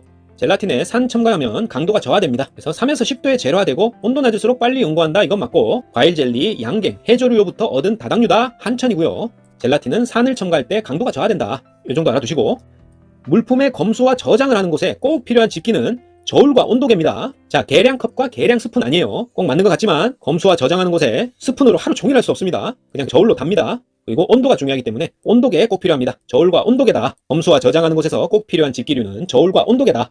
김에 대한 설명 중 옳은 것은 김은 칼슘 및 칼륨이 풍부한 알카리성 식품이다. 맞습니다. 자, 해조류는 알카리성 식품이었죠. 붉은색으로 변한 김은 불에 잘 구우면 녹색으로 변한다. 원래 신선한 김은 불에 구우면은 일시적으로 녹색으로 변하는 그런 특성이 있습니다. 김에 있는 색소 성분이 한 3-4가지 됩니다. 그런데 붉은색으로 이미 변한 김은 불에 굽는다고 녹색으로 변하지 않습니다. 그리고 건조김이 조미김보다 지질 함량이 높다. 틀렸습니다. 조미를 했을 뿐이지 지질 함량이 더 높지 않아요. 김의 감칠맛은 단맛과 지미를 가진 시스틴 매니트 때문이다. 자, 시스틴 매니트는 김의 감칠맛을 내는 게 아니라 김의 고소한 맛을 냅니다. 김의 감칠맛은 글리신 그리고 알라닌에 의한 것입니다. 칼슘, 칼륨이 풍부한 알카리성 식품이다. 오고요. 붉은색으로 이미 변한 김은 불에 잘 굽는다고 녹색으로 변하지 않는다. 건조김은 조미김보다 지질 함량 높지 않다. 김의 감칠맛은 시스틴 매니트에 의한 게 아니고 글리신과 알라닌에 의한 것이다. 김에 대한 설명이었습니다. 조리 방법에 대한 OX 퀴즈 한번 해볼까요? 채소를 잘게 썰어 끓이면 빨리 익힘으로 수용성 영양소의 손실이 적어진다. 채소를 잘게 썰게 되면 표면적이 넓어지겠죠? 그렇게 표면적이 넓어져서 끓는 물에 닿는 부분이 많아지면 수용성 영양소의 손실이 오히려 많아지겠죠? 전자레인지는 자외선에 의해 음식이 조리된다. 자외선 아니고요. 마이크로파입니다. 초단파, 마이크로웨이브를 이용합니다. 전자레인지는. 그 다음에 콩나물국에 색을 맑게 만들기 위해서는 소금으로 간을 한다. 맞죠? 푸른색을 최대한 유지하기 위해 소량의 물을 넣고 채소를 데친다. 아니죠? 푸른색을 최대한 유지하기 위해서는 채소의 유기산 농도를 희석시켜야 되는데, 그러려면 물은 푹 잠길 정도로 충분히 좀 많이 해야 됩니다. 그래서 채소에서 용출되는 비휘발성 유기산 농도를 희석시켜야 푸른색이 유지가 된다. 그래서 소량의 물에 채소를 넣고 데친다. 틀렸습니다. 단백질 함량이 14% 정도인 밀가루로 만드는 것이 가장 좋은 식품은, 이건 밀가루의 종류에 따른 단백질 함량을 알고 있어야 되겠죠? 강력분, 중력분, 박력분 들어보셨을 텐데요. 일단 강력분은 단백질 함량이 12% 이상입니다. 글루텐을 많이 함유하고 있어서 탄력이 있고 쫄깃한 반죽을 만들기에 적합한 밀가루가 되겠습니다. 그래서 식빵이나 피자도, 마카로니 여기 들어가네요. 마카로니 등이 이 강력분을 써서 만드는 식품이고, 그 다음에 중력분, 증이 아니라 중력분, 단백질 함량이 9에서 12% 정도인데요. 다목적으로 쓰입니다. 칼국수나 수제비, 만두피 같이 제과제빵이 아니라 한식류에도 두루두루 사용하는 중력분입니다. 단백질 함량은 9에서 12%다. 이 중력분 단백질 함량만 외우시면, 그것보다 단백질 함량이 많은 게 강력분, 적은 게 박력분. 박하다, 단백질 함량이 적다, 이렇게 이해하시면 되겠죠. 박력분은 9% 이하입니다. 그래서 글루텐이 좀 적고 잘 부스러지는 거, 탄력성과 쫄깃함이 없는 케이크류나 쿠키, 스콘 등 제과류에 사용되는 것이 바로 박력분이 되겠습니다. 그래서 단백질 함량이 14%다. 그러면은 강력분이겠죠? 12% 이상이니까 14% 정도인 밀가루를 만드는 것이 가장 좋은 식품은 보기들이 쭉 나와 있고, 찾으라 그러면 마카로니, 피자도우, 식빵 같은 것들 찾으시면 되겠습니다. 자, 돼지 기름을 굳혀서 고형질의 경화유로 사용하는 이 라드의 대용품으로 무색, 무미, 무치하고 쇼트닝성, 크리밍성이 커서 제과제빵에 널리 이용되는 것은 쇼트닝입니다. 쇼트닝성 나왔죠? 나오지 않더라도 라드의 대용품이다, 무색, 무미, 무치하다, 크리밍성이 커서 제과제빵에 널리 이용된다, 쇼트닝 찾으셔야 됩니다. 자, 설탕물이나 단팥죽 등 달달한 거에 소금을 첨가하게 되면 더 달게 느껴집니다. 이러한 현상을 맛의 대비 현상이라고 하죠. 맛의 대비 현상이다. 설탕물에 소금을 첨가하면 더 달게 느끼는 것, 맛의 대비 현상이에요. 자, 두부의 응고제로 쓰이는 것들은 소금, 염화칼슘, 황산칼슘, 황산마그네슘, 황산이죠? 황산마그네슘, 염화마그네슘 모두 두부의 응고제로 쓰입니다. 두부는 콩 단백질이 이런 무기염류에 의해서, 이런 무기염류 응고제를 통해서 응고된 걸 말하죠. 그게 두부인데, 염화칼슘, 황산칼슘, 황산마그네슘, 염화마그네슘은 모두 응고제로 쓰이지만 탄산칼슘은 아니다. 탄산칼슘은 두부의 응고제로 쓰이지 않습니다. 염화칼슘, 황산칼슘이 쓰이고 탄산칼슘은 아니다. 자, 냉채 요리에 대해서 쭉 살펴보겠습니다. 냉채 요리는 온도가 4도씨를 유지해야 됩니다. 0도 아닙니다. 온도는 4도씨를 유지한다. 소화가 잘 되는 것이어야 되고 부드럽고 국물이 없어야 됩니다. 자, 국물이 있다 하고 출제가 잘 돼요. 국물이 있으면 안 됩니다. 냉채 요리에는 국물이 있으면 안 된다. 느끼하지 않아야 되고, 자, 음식이 나오는 그 연회의 성격을 상징적으로 표현하여 기대감을 갖게 해야 된다. 뭔가 장식들이 더해져야 되겠죠. 냉채 요리는 4도씨여야 되고, 소화가 잘 되고, 국물이 없어야 된다. 느끼하지 않아야 되고, 연애의 성격을 상징적으로 표현해서 기대감을 갖게 해야 된다. 그리고 냉채 요리는 상온에 오랫동안 노출시켜야 되므로 당연히 위생에 주의해야 되겠죠. 그리고 냉채 요리 담는 방법 중에 어떤 물체를 형상화하는, 멋있게 만드는 그런 형상화하기는 가장 시간이 많이 걸리고 기술이 필요합니다. 형상화하기가 가장 시간이 많이 걸리고 기술이 필요하다. 그리고 냉채 조리법 중에 가장 쉬운 것은 무치기입니다. 무치기. 그냥 무치면 되니까 가장 쉬운 방법이고 부드럽고 상큼한 맛을 낸다. 무치기. 그리고 장식 중에 무는 바탕이 흰색이기 때문에 필요한 색깔로 물들이기 좋습니다. 무는 필요한 색깔로 물들이기 좋은 재료다. 그리고 장식 재료 중에 오이는 얇게 썰어서 접시 가장자리에 두르면 되니까 가장 간단한 재료입니다. 가장 간단한 재료가 뭐냐? 오이입니다. 오이. 얇게 썰어서 접시 가장자리에 두르는 걸로 장식을 할 수 있는 가장 간단한 재료다. 오이. 그리고 냉채 요리는 주 요리와 조리법이 겹치면 안 됩니다. 주 요리와는 다른 조리법으로 상징적으로 표현하고 기대감을 갖게 해야 된다. 그래서 주 요리와 조리법을 일치시킨다 하면 틀린 답이 되겠어요. 냉채 요리는 주 요리와 조리법이 겹치지 않아야 된다. 자, 이상입니다. 책 없이 듣기로 합격하는 합격권 총정리 영상은 여기까지였습니다. 바이킹 원공TV 구독, 좋아요 부탁드리고 저는 다음 시간에 더 알찬 내용으로 다시 찾아뵙겠습니다. 감사합니다.